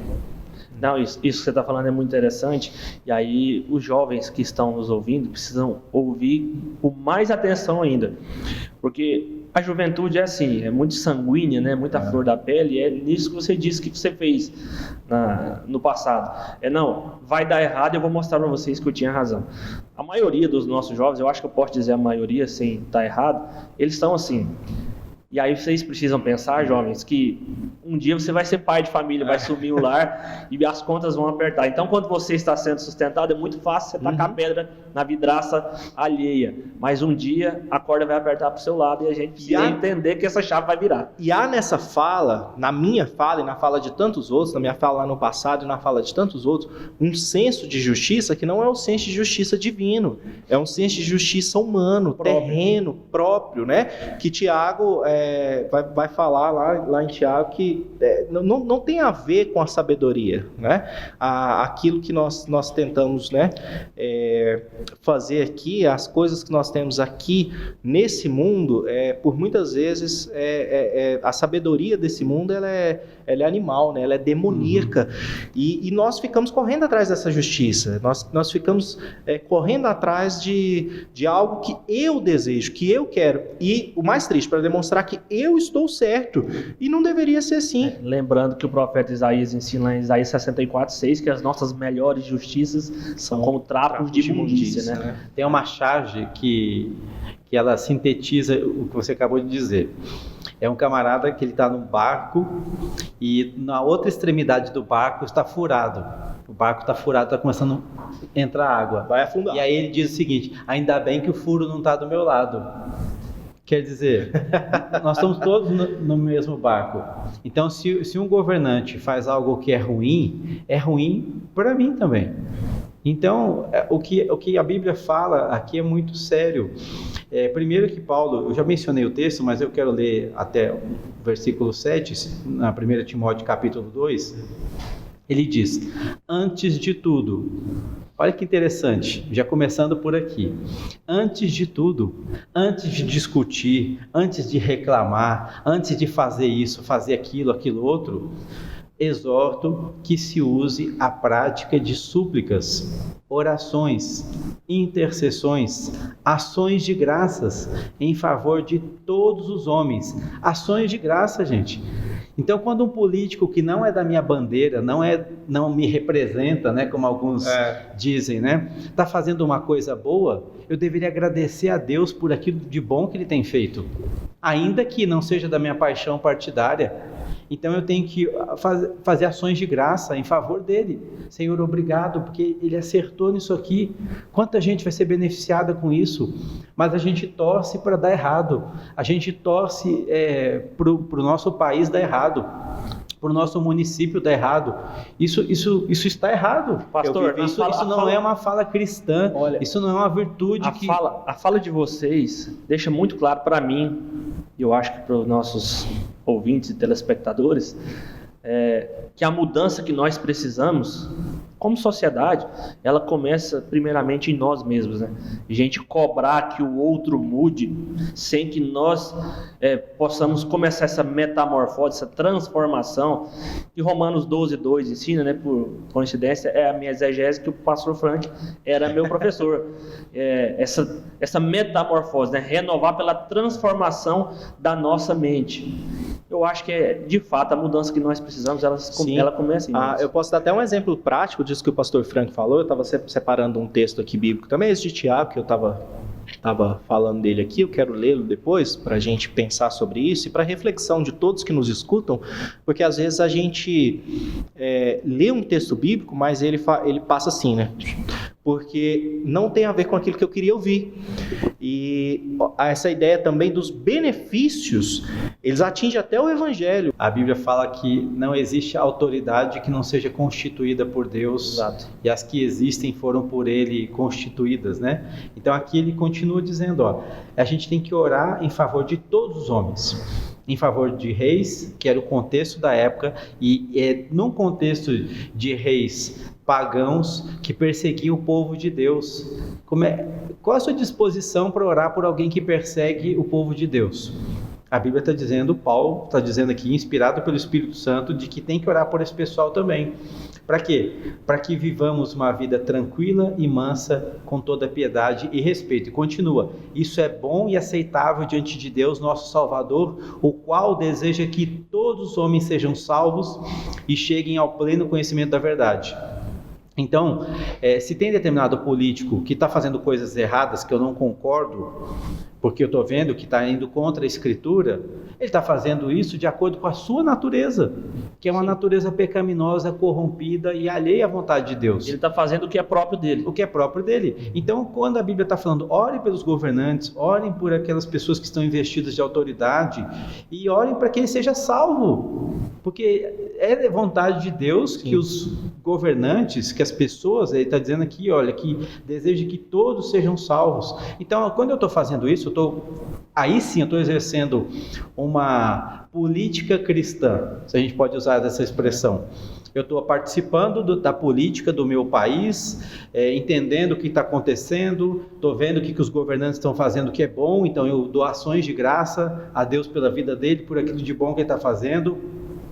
Eu estou suplicando porque tem coisa que está sendo ruim, então, Senhor, tem misericórdia, mova na vida desse homem, dessa mulher que está fazendo algumas coisas que não estão sendo benéficas para o teu povo, para o avanço do Evangelho. Então você ora, intercede e quem sabe Deus vai usar essa oração e as orações do povo de Deus para alcançar aquela pessoa e ela se converter. Amai os vossos inimigos. Orar pelos que perseguem. E a gente tem sempre a posicionar a verdade com amor, né? Há 2 anos, nas eleições municipais, quantas pessoas, quantos irmãos nós não vimos desprezar o outro, brigar com o outro, julgar o outro, porque ia votar em candidato A e candidato B. Eu já tinha visto, já vi muito, né? Eu não me converti na infância, não sou de origem cristã, família protestante, evangélica, melhor dizendo. E eu já vi, assim, contexto da minha cidadezinha lá, pai mandar o filho embora de casa porque o filho ia apoiar o outro prefeito que ele não estava apoiando. Mandou embora de casa. E eu conheci o rapaz, ele ia no ônibus para a faculdade comigo. Então, assim, não é uma história que eu ouvi falar, eu conversava com ele quando ele foi expulso de casa. Mas assim, a cultura do Brasil rural, né, é recente. A gente acha que é 100 anos, não, ela é bem recente ainda. E aí a gente vai fazer o quê? A gente vai mandar os nossos irmãos embora e aí a gente vai montar uma igreja de esquerda, uma igreja de direita. Congregação de esquerda. Exato. Lá de esquerda da cidade. E aí entra na questão da sabedoria, né? Tiago questiona, né? Os irmãos, no capítulo 3, a partir do verso 13, ele diz: quem entre vocês é sábio e inteligente? Quem se julga sábio e inteligente? Mostra as suas obras em mansidão de sabedoria, mediante a sua boa conduta. Se, pelo contrário, vocês têm seu coração em inveja amargurada e sentimento de rivalidade, não se gloriem disso, nem mintam contra a verdade. Esta não é a sabedoria que desce lá do alto. Pelo contrário, ela é terrena, animal e demoníaca. Pois onde há inveja, rivalidade, aí há confusão e toda espécie de coisas ruins. Mas a sabedoria lá do alto é primeiramente pura, depois pacífica, gentil, amigável, cheia de misericórdia e de bons frutos, imparcial, sem fingimento. Ora, em paz que se semeia o fruto da justiça para os que promovem a paz. Então, é imparcial, né? A nossa justiça, o nosso senso de sabedoria, a nossa análise, ela é imparcial no que tange aquilo que eu quero, mas ela precisa buscar aquilo que Jesus quer, aquilo que Deus quer de nós, né? Certo. Tem um versículo que talvez feche um pouco essa ideia. João 12, 42, 43 diz assim, a respeito de pessoas que estavam acreditando em Jesus: contudo, muitos dentre as próprias autoridades creram em Jesus, mas por causa dos fariseus não o confessavam, para não serem expulsos da sinagoga, porque amaram mais a glória dos homens do que a glória de Deus.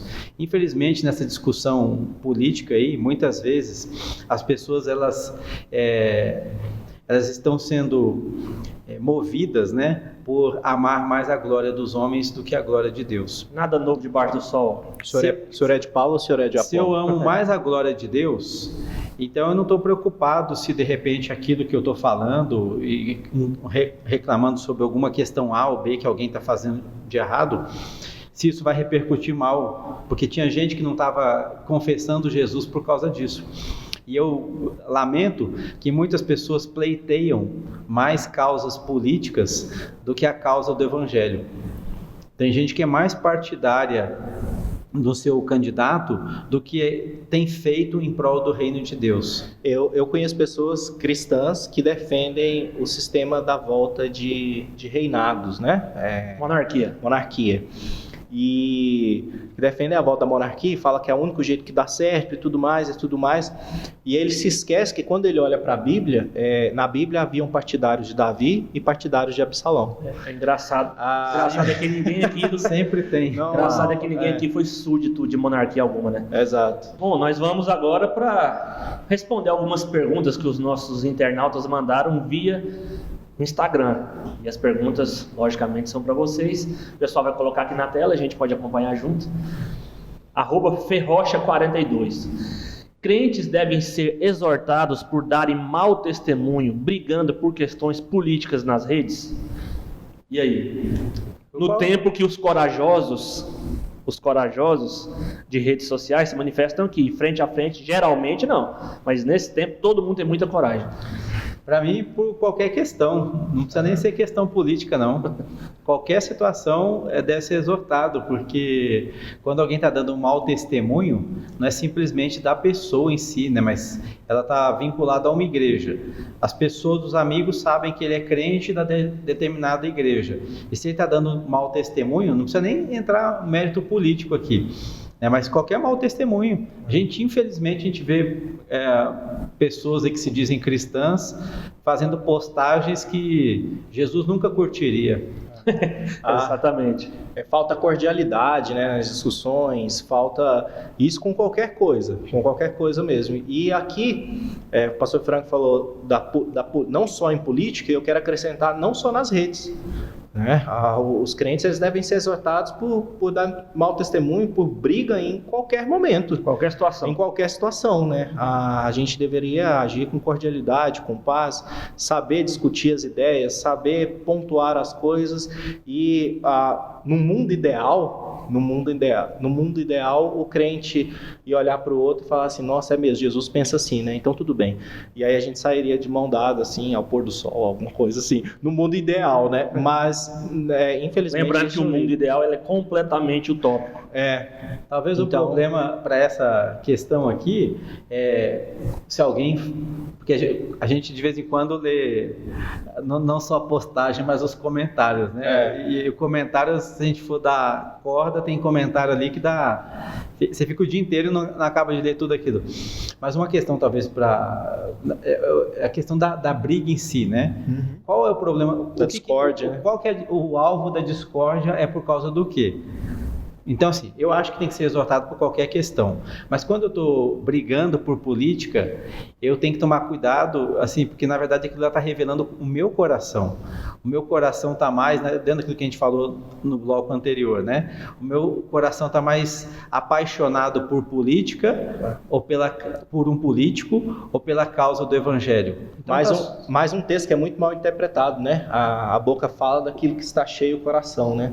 Então, a pessoa acha que isso sempre, né? Às vezes vem mesmo, mas sempre vem literalmente, né? Mas nem sempre. Por exemplo, às vezes um cristão numa discussão política, nas redes ou em qualquer lugar, ou numa discussão por qualquer outra coisa, ele age com muita animosidade, ele age com maldade, ele tenta ofender o outro. Geralmente muito passional. E isso está revelando questões do seu coração, né? Isso está revelando questões, não só as palavras que ele disse, mas o seu comportamento em si está revelando questões do seu coração. Então ele precisa sim ser exortado. Político. Lembrando de coração. Que esse mundo ideal ele é utópico, mas o mundo ideal de Jesus Cristo ele não é utópico.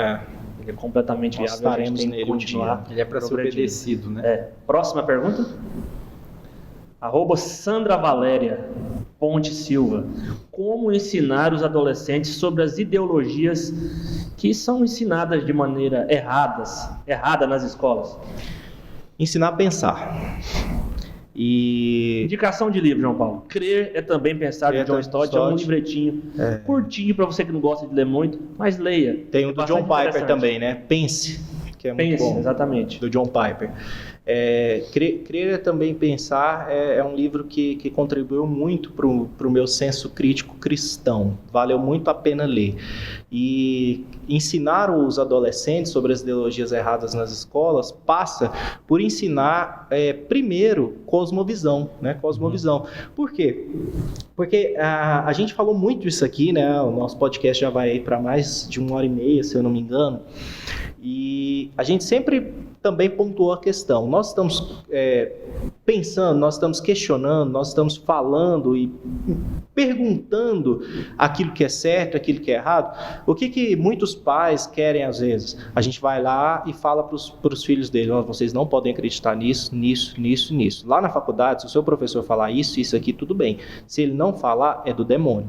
E aí a gente tem uma par de Instagram, de gente que ganha a vida tocando terror nos outros aí, e aí a vacina é do demônio, e aí depois tem uma teoria da conspiração. Esses dias o irmão, a gente até riu junto, o irmão mandou: pastor, olha esse vídeo aqui, de uma menina contando os prazos assim, e que ela disse que se tudo der certo, e fez uma matemática muito maluca lá, e falou: olha, se tudo tiver certo, a nossa geração vai ver a volta de Cristo, tal. Aí ele mandou, aí eu peguei e falei para ele, justamente, eu falei assim: foi nessa aí que algumas seitas apareceram, né? Foi por causa dessas contas. Então, assim, por muitas dessas contas, então a gente precisa ensinar os nossos adolescentes a pensar, incentivar a leitura bíblica, a leitura crítica, a analisar a vida segundo a palavra de Deus, porque senão não vai adiantar. Eu posso entregar tudo mastigado para ele vai chegar lá, se a gente juntar as horas-aulas, né, de um ano, a gente vai ter o quê? Se tiver muito, talvez 80 horas-aula de escola dominical para eu ensinar um adolescente.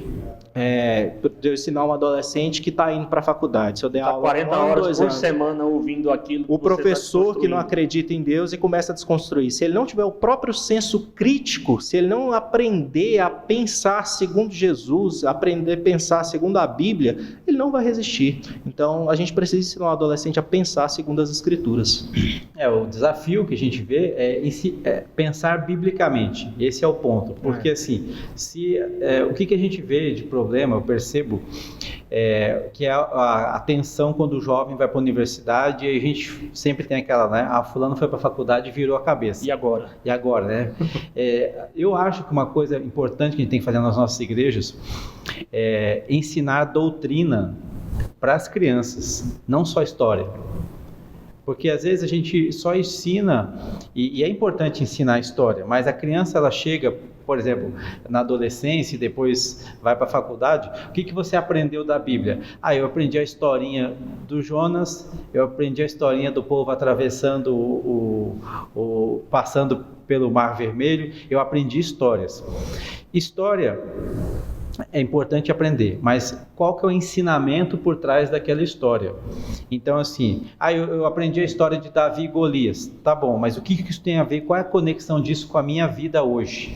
Então, isso é pensar biblicamente, é você entender que aquela história está escrita ali, não só apenas para mostrar um evento que aconteceu, mas o que isso eu levo para a minha vida. Fazer a ponte hermenêutica. Quando eu for para a faculdade, eu não simplesmente entendi que Davi acertou uma pedra na testa de Golias e venceu o gigante, mas houve ali uma afronta a Deus, e o Deus que foi ofendido, ele deu condições do Davi enfrentá-lo e vencê-lo.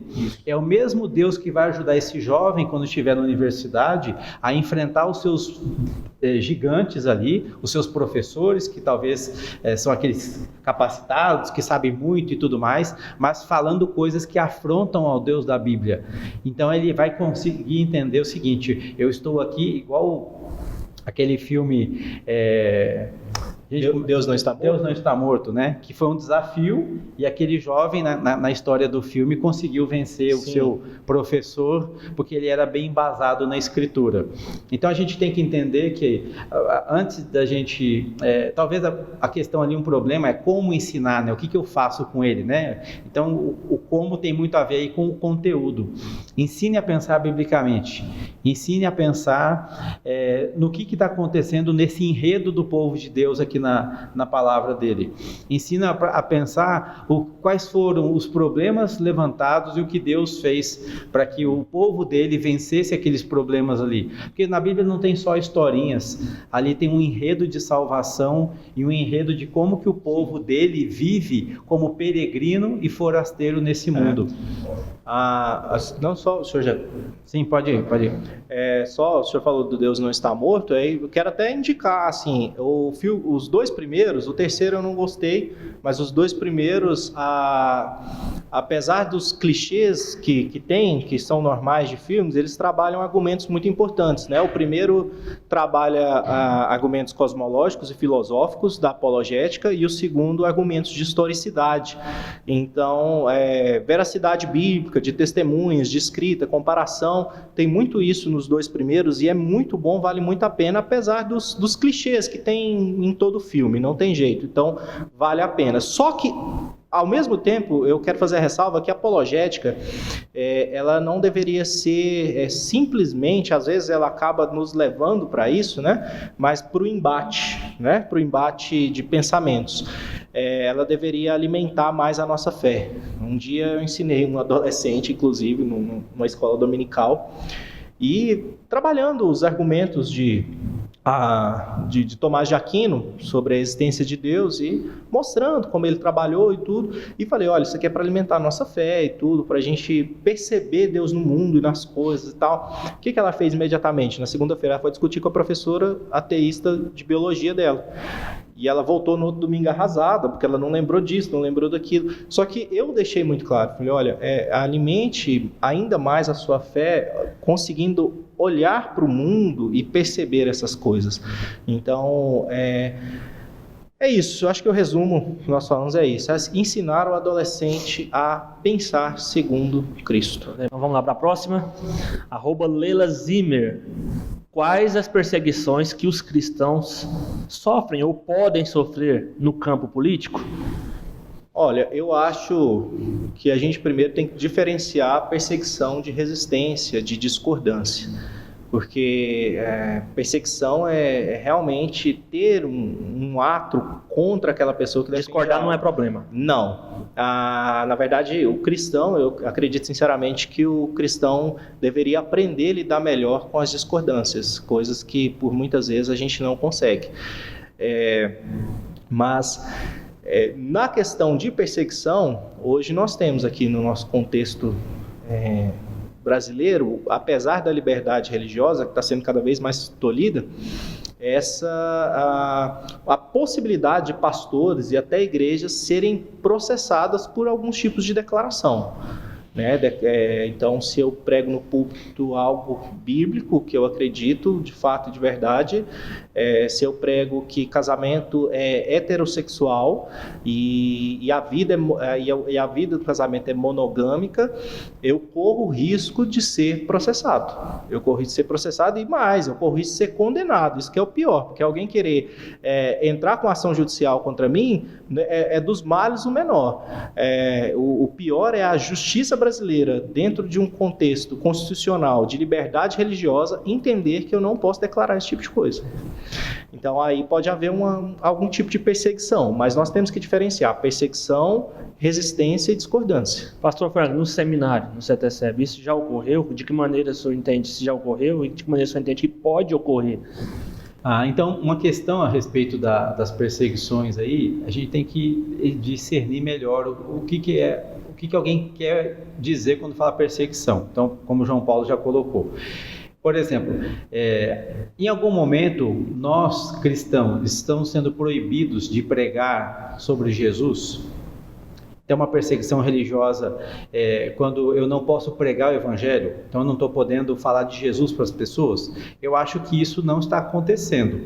nesse sentido. O Estado é laico e esse é um ponto positivo dele não se envolver, não ter uma bandeira religiosa para defender, porque quando a gente fala de Estado laico é outra questão, né? A gente está pensando se o Estado é cristão ou não. Não é Estado ateu. Então a questão assim, tem Estado que ele não é laico, mas ele é islâmico. Sim. Então ele defende uma bandeira religiosa que não é a bandeira cristã. São as teocracias, né? Sim, então quando a gente fala de perseguição, eu nesse momento não consigo imaginar que existe uma perseguição religiosa como aconteceu com os cristãos do primeiro século. Até porque constitucionalmente a liberdade de culto nos é garantida. A gente tem liberdade de culto. Então esse é um ponto. Então assim, num sentido, a gente nós não sofremos perseguição de que eu não posso falar de Jesus, por exemplo. Agora, o que aconteceu? Com o advento da internet e potencializado pela pandemia, então muitas igrejas foram obrigadas a aprender a mexer com redes sociais e começou a ter pregações online. Digitalização eclesiástica. Cultos online e assim por diante. Com isso, o que aconteceu? Houve uma exposição maior da igreja e daquilo que ela pensa, que há tempos atrás não acontecia. Então, o que o João Paulo falou, se a gente está pregando a respeito do matrimônio e falando do tripé, por exemplo, do casamento, que alguns podem dizer até que são 4 pernas, né? Mas ele é monogâmico, ele é indissolúvel e ele é heterossexual. Então, se a gente entende isso e começa a falar na igreja, agora como está tudo online e vai para a mídia, algum grupo pode de repente falar, não concordo com isso, vamos processar o pastor porque ele está falando contra a gente, é homofobia e assim por diante. Então existe esse tipo e aí talvez alguém chama isso de perseguição, dizendo que, então estão agora dizendo que eu não posso pregar. Talvez ali, se você simplesmente não fizer uma menção daquilo e fala que pregando sobre Jesus como o único caminho e tal, aquele grupo nem vai dar muita atenção para você. Tá falando de Jesus, é a religião dele, pronto, acabou e tal. Então o que aconteceu? Houve aí nesse sentido uma perseguição por causa de um ponto de discordância. Então, a gente tem que tomar o devido cuidado naquilo que fala, mas ao mesmo tempo, se você está pregando, a gente ensina os alunos a pregarem em série. Quando você prega em série e que entra num determinado texto que a Bíblia condena o homossexualismo, então ali você vai ter que passar por aquele texto e ensinar o que a Bíblia está dizendo. E quem está vendo isso do outro lado, ele deveria ter o discernimento, que é aquela questão do contraditório, né? Mas ele deveria ter o discernimento de que, peraí, quem está falando, aonde está falando e qual é o contexto disso tudo?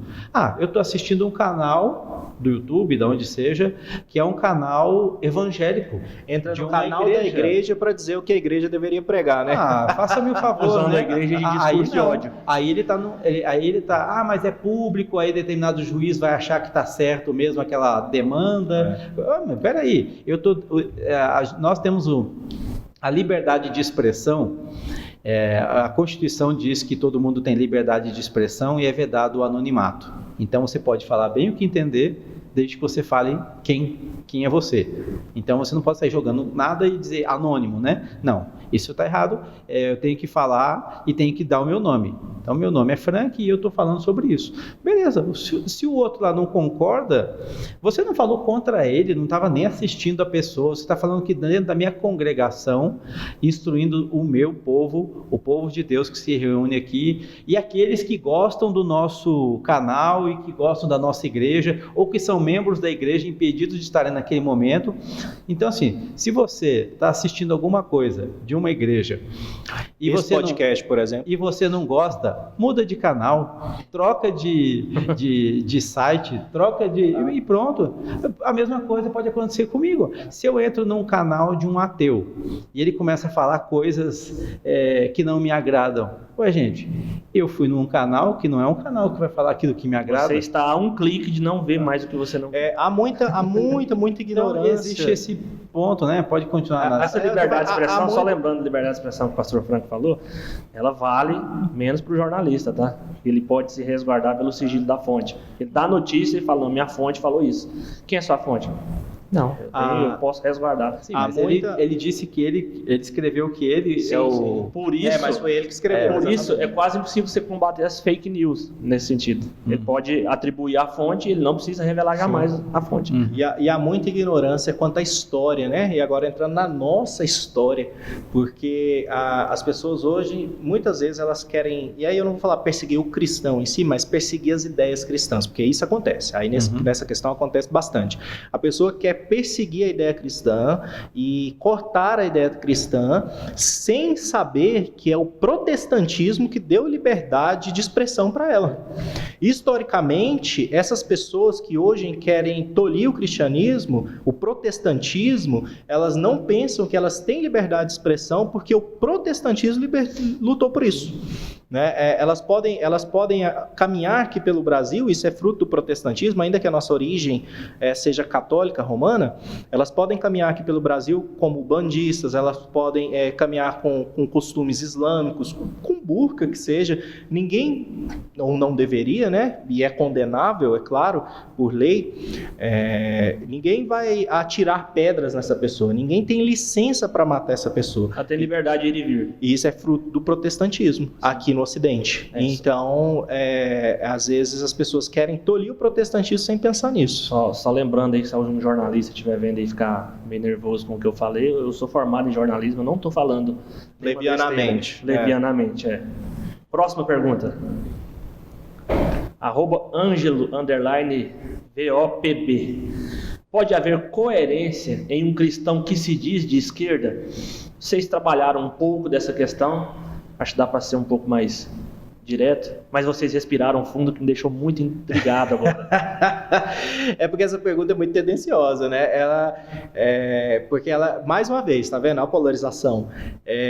A esquerda é o mal do mundo, né? O mal do mundo, parece que o mal do mundo não é o pecado. Parece que a nossa luta não é mais contra principados e potestades. A nossa luta é contra a esquerda. Contra o comunismo. Há alguns anos, de um pastor que tem muita expressão aqui no Brasil, tem muita expressão aqui no Brasil, inclusive é deputado, a luta do cristão girava em torno da luta contra o homossexualismo, né? Aí agora transferiu e ampliou as pautas progressistas, e a luta do cristão é contra a esquerda. A esquerda é o mal do mundo, né? E Satanás age só através da esquerda. É um negócio assim... Então a pergunta é muito tendenciosa. Eu vou responder, mas eu vou acrescentar mais. Pode haver coerência em um cristão que não quer ver a redenção daqueles que não conhecem a Jesus? Pode haver coerência em um cristão que quer ver uma pessoa morta sem Cristo no lugar de evangelizá-la? Não há coerência em nada na vida do cristão que não tenha a ver com Jesus Cristo. Então, não só em pautas progressistas, como defesa de casamento homossexual, como aborto e outras questões, mas assim como a legalização do assassinato, né? Porque há uma discussão enorme, né? Eu sou armamentista, eu não sou armamentista. A gente não deveria nem estar discutindo isso. Eu falo que às vezes a gente é muito raso. A gente deveria se aprofundar mais nas coisas. A gente deveria pensar primeiro no que é assassinato e no que é defesa. Porque o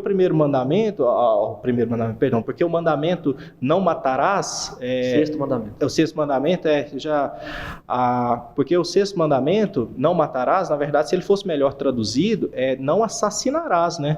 Porque a própria escritura dá liberdade de defesa. A gente tem ali explícito na escritura que se o ladrão entrar na sua casa e você surpreendendo ele, você o acertar, você não é culpado, e ele morrer, ele não é culpado do sangue, mas você não é culpado do sangue. Então a Bíblia trata uma situação de defesa, mas e a legalização do assassinato? E cristão que acha que a polícia, na verdade, não é para defesa, a polícia é uma executora. Então pode haver coerência? Executora do mal. Pode haver coerência? Não tem como haver coerência. Pode haver, pastor? Não tem como mesmo? Então, assim, de novo a questão, né? Talvez não tenha coerência nem se o cara é de direita. Porque depende do que a pessoa está defendendo. Esse é um ponto. Então, se de repente alguém é de direita, eu não estou falando que da esquerda infalível, coisas desse tipo. Não estou caminhando para esse lado. Eu acho que ficou muito claro em toda essa conversa nossa aqui que a gente não está levantando bandeira partidária alguma. Mas, ao mesmo tempo, se eu falo, pode haver coerência em um cristão que se diz de direita, mas, de repente, o camarada ele é de direita, mas ele defende uma situação política, por exemplo, que desfavorece aquele que não está sendo assistido corretamente pelo Estado. As bases filosóficas dos espectros, elas são claras e bonitas até, mas a prática não é exatamente nem parecida. Porque, por exemplo, então eu posso pegar, de repente, o que Jesus falou, os pobres sempre terão convosco, e vou fazer que isso é uma base bíblica para o capitalismo? Não, E Jesus disse, o problema nosso, de novo, é o problema que a gente não pensa biblicamente. A gente não pensa com a escritura para a gente fazer as nossas colocações. A gente pensa sempre de acordo com algo que é inferior. Então a escritura, Jesus falou, se a nossa justiça não excederem muito a dos escribas e fariseus, jamais, e ali é enfático a negação no grego, jamais entrarei no reino dos céus. Então a nossa justiça tem que ser muito maior do que direita, muito maior do que esquerda, muito maior do que tudo que esses partidos têm defendido, porque na verdade não existe um partido infalível. Esse é o ponto. Eles têm pontos que são importantes, que são bandeiras corretas de serem defendidas, mas tem outros pontos que são egoístas, são pecaminosos, são idólatras, como o João Paulo já colocou aqui. Então, o que a gente tem que fazer, talvez essa pergunta deveria ser melhor formulada da seguinte questão: o que um cristão faz quando a sua paixão política é contrária à Escritura? Ou é maior do que a sua paixão por Jesus Cristo? Como eu já falei também. Pode haver coerência em um cristão que a sua paixão política é maior do que a paixão pela Escritura? Não. Então, não. E aí não. Porque se de repente fala, o que está querendo dizer com coerência? É porque aquela visão defende aborto, isso, aquilo. Claro, se qualquer visão que vai defender aborto é contrária à Escritura. Qualquer visão que defenda uma união contrária à Escritura está errado. Agora, outra coisa que a gente tem que discernir como político, como pessoas. Um político, ele não é... Primeiro, que a gente não está vivendo numa teocracia. Então, esperar que o Brasil, como antigamente era um jargão, né? O Brasil é do Senhor Jesus. Deus é brasileiro, pastor. Tinha essa é mais antiga ainda, mas depois virou o Brasil é do Senhor Jesus. Deus nacional. Jesus disse, o mundo jaz no maligno. Então a gente não espere desse mundo uma coisa que seja pura, santa, perfeita e uma filosofia que seja isso ou aquilo. Agora, é claro, nós sabemos que existem visões que são anticristãs. Sim. Então, visões políticas que são anticristãs, se for esquerda, direita, para frente, para baixo, isso aí pouco importa. Não há tolerância para isso. Não isso devemos é um problema compactuar com isso. A né? visão política, por exemplo, muitas vezes ela nem passa por progressismo, por exemplo. A visão política, ela legaliza crime. Não, eu penso assim, então eu legalizo crime no meu coração. Legaliza imoralidade. Legalismo, se a lei diz, eu tenho que fazer isso, e a gente entende que isso não é uma perseguição bíblica, é uma lei imposta e ok. E, então isso no meu coração, mas porque eu tenho essa visão de política, de Estado, eu tenho essa visão, isso vai legalizar o crime no meu coração. Isso também é um tipo de idolatria. E esse tipo de pergunta, até pontuando um pouco mais aquilo que eu falei, ela trabalha assim, parece que ninguém de direita é abortista, e isso não é verdade, eu conheço. Parece que todo homossexual é de esquerda, isso não é verdade. Não é verdade. Eu conheço homossexuais políticos conservadores. E então, assim, a gente voltamos para a polarização. E aqui outra questão que já foi mencionada também, né? Um político, ele está governando para todos, não só para os evangélicos. Sim, isso. E esse é um ponto que a gente tem que entender também. E aceitar. E faz parte. A igreja primitiva vivia sob o domínio de um império que perseguia os cristãos. E o que ela fazia como igreja nisso daí? Infelizmente, a bancada evangélica muito nos envergonha no Congresso Nacional porque ela legisla para eles mesmos. Tem uns que não dá para votar. Não dá. Você tem candidato que se diz evangélico, e acho que vai ter uma pergunta depois, talvez, falar um pouco sobre isso, que não dá para votar numa pessoa, mesmo sendo evangélica. E de repente, às vezes é melhor você votar num camarada descrente, mas ele, pelo menos, ele é mais coerente naquilo que ele acredita e tem mais pontos em comum com o que a gente acredita. Né? Mesmo não sendo crente, porque isso tem a ver com a graça comum. Né? Não, Deus tem sido gracioso e tem muita gente que não é crente, que vive com bons princípios e valores. Isso a gente tem que reconhecer e valorizar e apoiar, se é o caso, por exemplo, de um candidato. Sim. @NatimFranca. É interessante um pastor se candidatar a cargos políticos? Olha aí. Não. Mas a gente precisa pensar um pouco sobre isso também, né? Primeiro a gente pensar... Afinal de contas, nós temos muitos pastores, deputados, prefeitos. Isso, é por isso que eu vou me deter, assim, primeiramente ao nicho da ICEB. O nosso Estatuto de Ética, o nosso Código de Ética da denominação proíbe o pastor a ser candidato político. Falta de ética denominacional o pastor que ainda está em exercício ministerial se candidatar para qualquer cargo que seja. Agora, quando a gente vai para amplo espectro, a gente pensa no macro, ainda não. A gente não vai encontrar... Vou me deter só o Novo Testamento. Pastor que não é da ICEB ainda é pastor. Vou me deter só o Novo Testamento para não delongar. Mas você não vai encontrar Paulo incentivando Tito e Timóteo ao engajamento político. Muito pelo contrário, ele incentiva que eles se desgastem na palavra, que eles se desgastem na igreja, que eles trabalhem, que eles se dediquem aos irmãos, que eles se dediquem à igreja. Então, não é bíblico. Se o cristão, aí a gente volta lá para o cristão deveria se engajar politicamente, o cristão que ele tem tendências políticas deveria sim fazer a diferença no meio do político. Desde que não seja pastor, porque o pastor ele precisa se dedicar integralmente à igreja e não encontro coerência em um pastor que é deputado ao mesmo tempo. Pastor Franco, não dá. Pastor Franco, pastor que exerce fielmente seu ministério, não tem tempo para fazer outra coisa. Eu estava pensando, gente, como é que vai arrumar tempo? Como é que vai conseguir tempo para se envolver?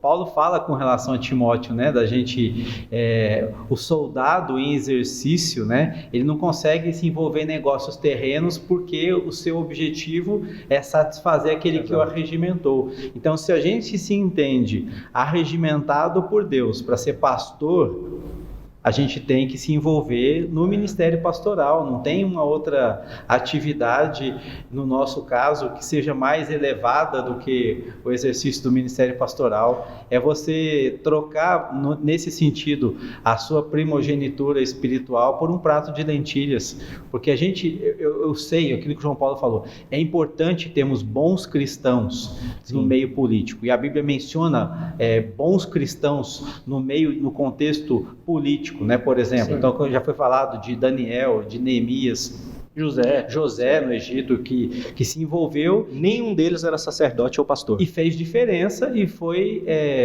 bênção para a vida das outras pessoas, né? Foram abençoadores, não só do povo de Deus, mas daqueles que estiveram sob o seu comando, o seu governo ali.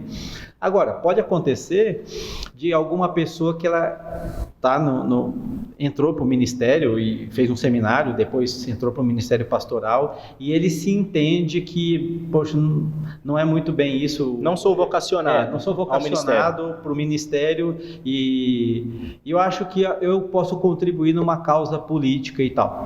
Tudo bem, desde que tire o PR da frente do nome da legenda dele lá. Do santinho. Do santinho dele.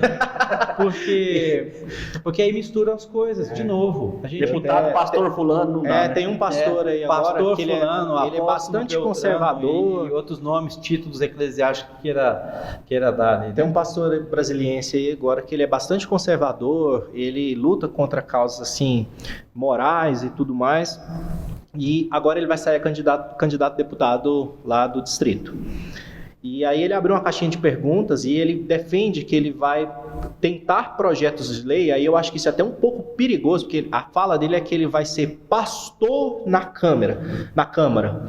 E aí, pastor na Câmara, eu fico pensando assim, ele pode ser um evangelista na Câmara, um profeta na Câmara dos Deputados. Ele tem que ser. Agora, pastor, ele pastoreia ovelhas.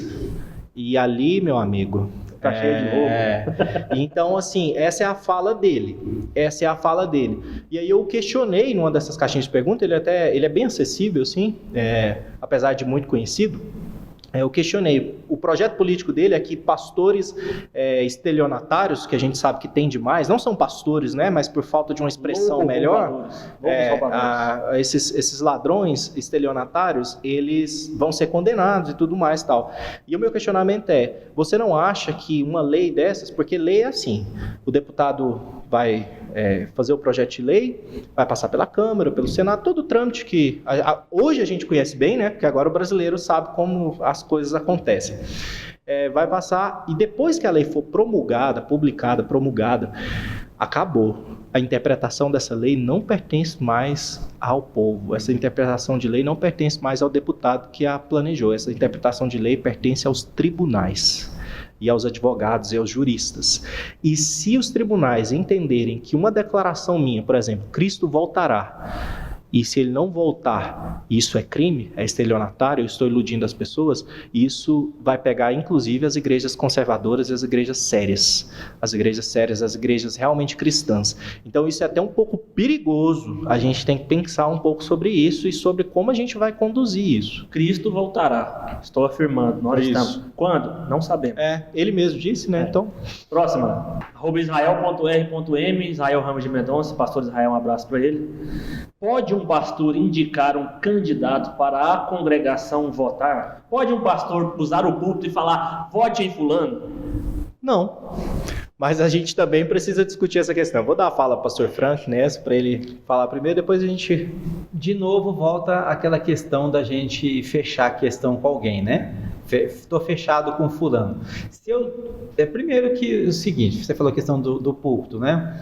Púlpito não é palanque eleitoral. O púlpito não é lugar de mercadejar a palavra. Não, é lugar de pregar a palavra. Então, assim, se tem alguém, o irmão da igreja, se candidatando, ótimo, certo isso. Tudo bem. Tem que ser uma pessoa madura na fé, uma pessoa que tenha condição de exercer o mandato e tudo, porque ela sabe que ela vai estar ali no meio de tanta gente com problemas ali, às vezes, para lidar como cristão, como a gente vê na Escritura, cristãos sofrendo pressão no meio hostil ao Evangelho, né? Então, assim, quando ele indica um candidato para a congregação votar, e ele está assumindo um vínculo muito perigoso, porque se ele faz isso e aquela pessoa lá, daqui a pouco ela começa a ter os seus deslizes e por causa desses deslizes dá um mau testemunho perante a sociedade. Candidato da igreja tal. É o candidato da igreja que está fazendo tal coisa. Quando você indica, você avaliza de certa forma.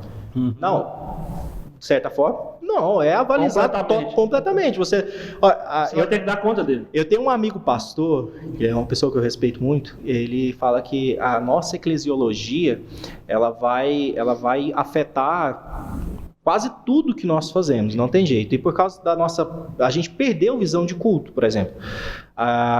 Por isso que culto muitas vezes é para apresentação artística e tudo mais. A gente pode inserir qualquer coisa no púlpito para agradar o freguês.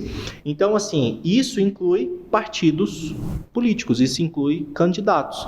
E aí a gente leva não só para o púlpito, aí mais uma vez quero ampliar, a gente leva para o culto culto ao Senhor um político para discursar para si mesmo dentro da igreja.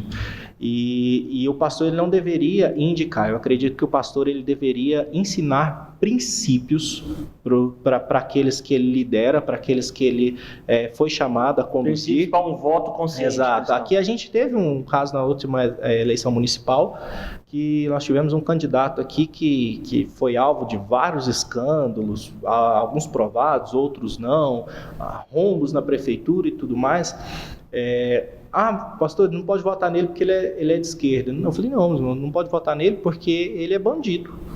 É simples, e foi uma coisa que eu levei, uma palavra pastoral no púlpito da igreja. Falei, meus irmãos, pensem sobre os princípios cristãos na hora de votar. Se nós queremos mesmo trazer alguém de volta ao poder, que já fez isso, que já fez aquilo, então a gente precisa ensinar princípios, porque se a gente ficar só, a gente volta de novo, né? Ficar mastigando e entregando, a gente vai ter que sempre ficar mastigando e entregando, e quando não tiver ninguém que mastigue e entregue, tudo se perde. Próxima, a Cacleiciane, @Cacleiciane, mandou: qual deve ser a posição da igreja se um político sem princípios cristãos assumir o poder? Essa pergunta a gente já respondeu ela, né? Deve ser o mesmo se um político cristão ou não cristão. A gente precisa orar pelas autoridades, crer no Senhor Jesus e obedecer a sua palavra. E exercer o papel profético que o pastor Franco tanto falou aqui, né? E eu queria agora agradecer vocês, pastor Franco, pastor João Paulo, muito obrigado pela disposição de falar de um tema tão delicado, mas que é necessário a gente falar, né? Que Deus abençoe a família de vocês, o ministério de vocês, continue abençoando, tanto na segunda igreja quanto no CETESEB. E você aí que nos acompanhou durante esse tempo, muito obrigado por ter nos acompanhado, continue nos acompanhando, procure uma das nossas igrejas. Se você não tiver uma igreja para congregar, acesse as nossas redes sociais, entre no nosso site, apoie as pessoas, os nossos irmãos que com tanto esforço e carinho trabalham para que esse momento, para que esse material seja possível chegar até vocês. Continue nos ajudando, principalmente em oração. A ICEB continua até que o Senhor Jesus venha, e ore por nós, que nós estamos sempre orando por vocês. Um abraço, Deus abençoe a todos. Quero agradecer a confiança da ICEB, a confiança do convite, e dizer que foi um prazer, uma honra participar desse momento aqui com o Lucas, meu colega, meu amigo, colega de ministério, colega de turma, né, amigo, pastor Frank, nosso professor aí, querido, e que o Senhor continue cuidando de nós e que lutemos para que os nossos irmãos aprendam cada vez mais ver o mundo sob a ótica de Deus. Amém. Agradecer esse momento, foi um prazer estar com vocês. Bom, o professor se realiza nos alunos que vão crescendo e se aperfeiçoando, que Deus abençoe vocês. E você que está assistindo também, que Deus te abençoe, que nesse ano da gente fazer as nossas decisões e escolhas políticas, que possamos pensar biblicamente e tomarmos decisões sábias, para que Deus seja glorificado no meio dos resultados do pleito nacional, que Deus realmente possa abençoar a nossa nação, tomar conta de nós e usar essa situação política para a glória dele, que a gente possa ser cidadãos do reino dos céus, vivendo nesse mundo para a glória de Deus. Amém. Deus abençoe a todos.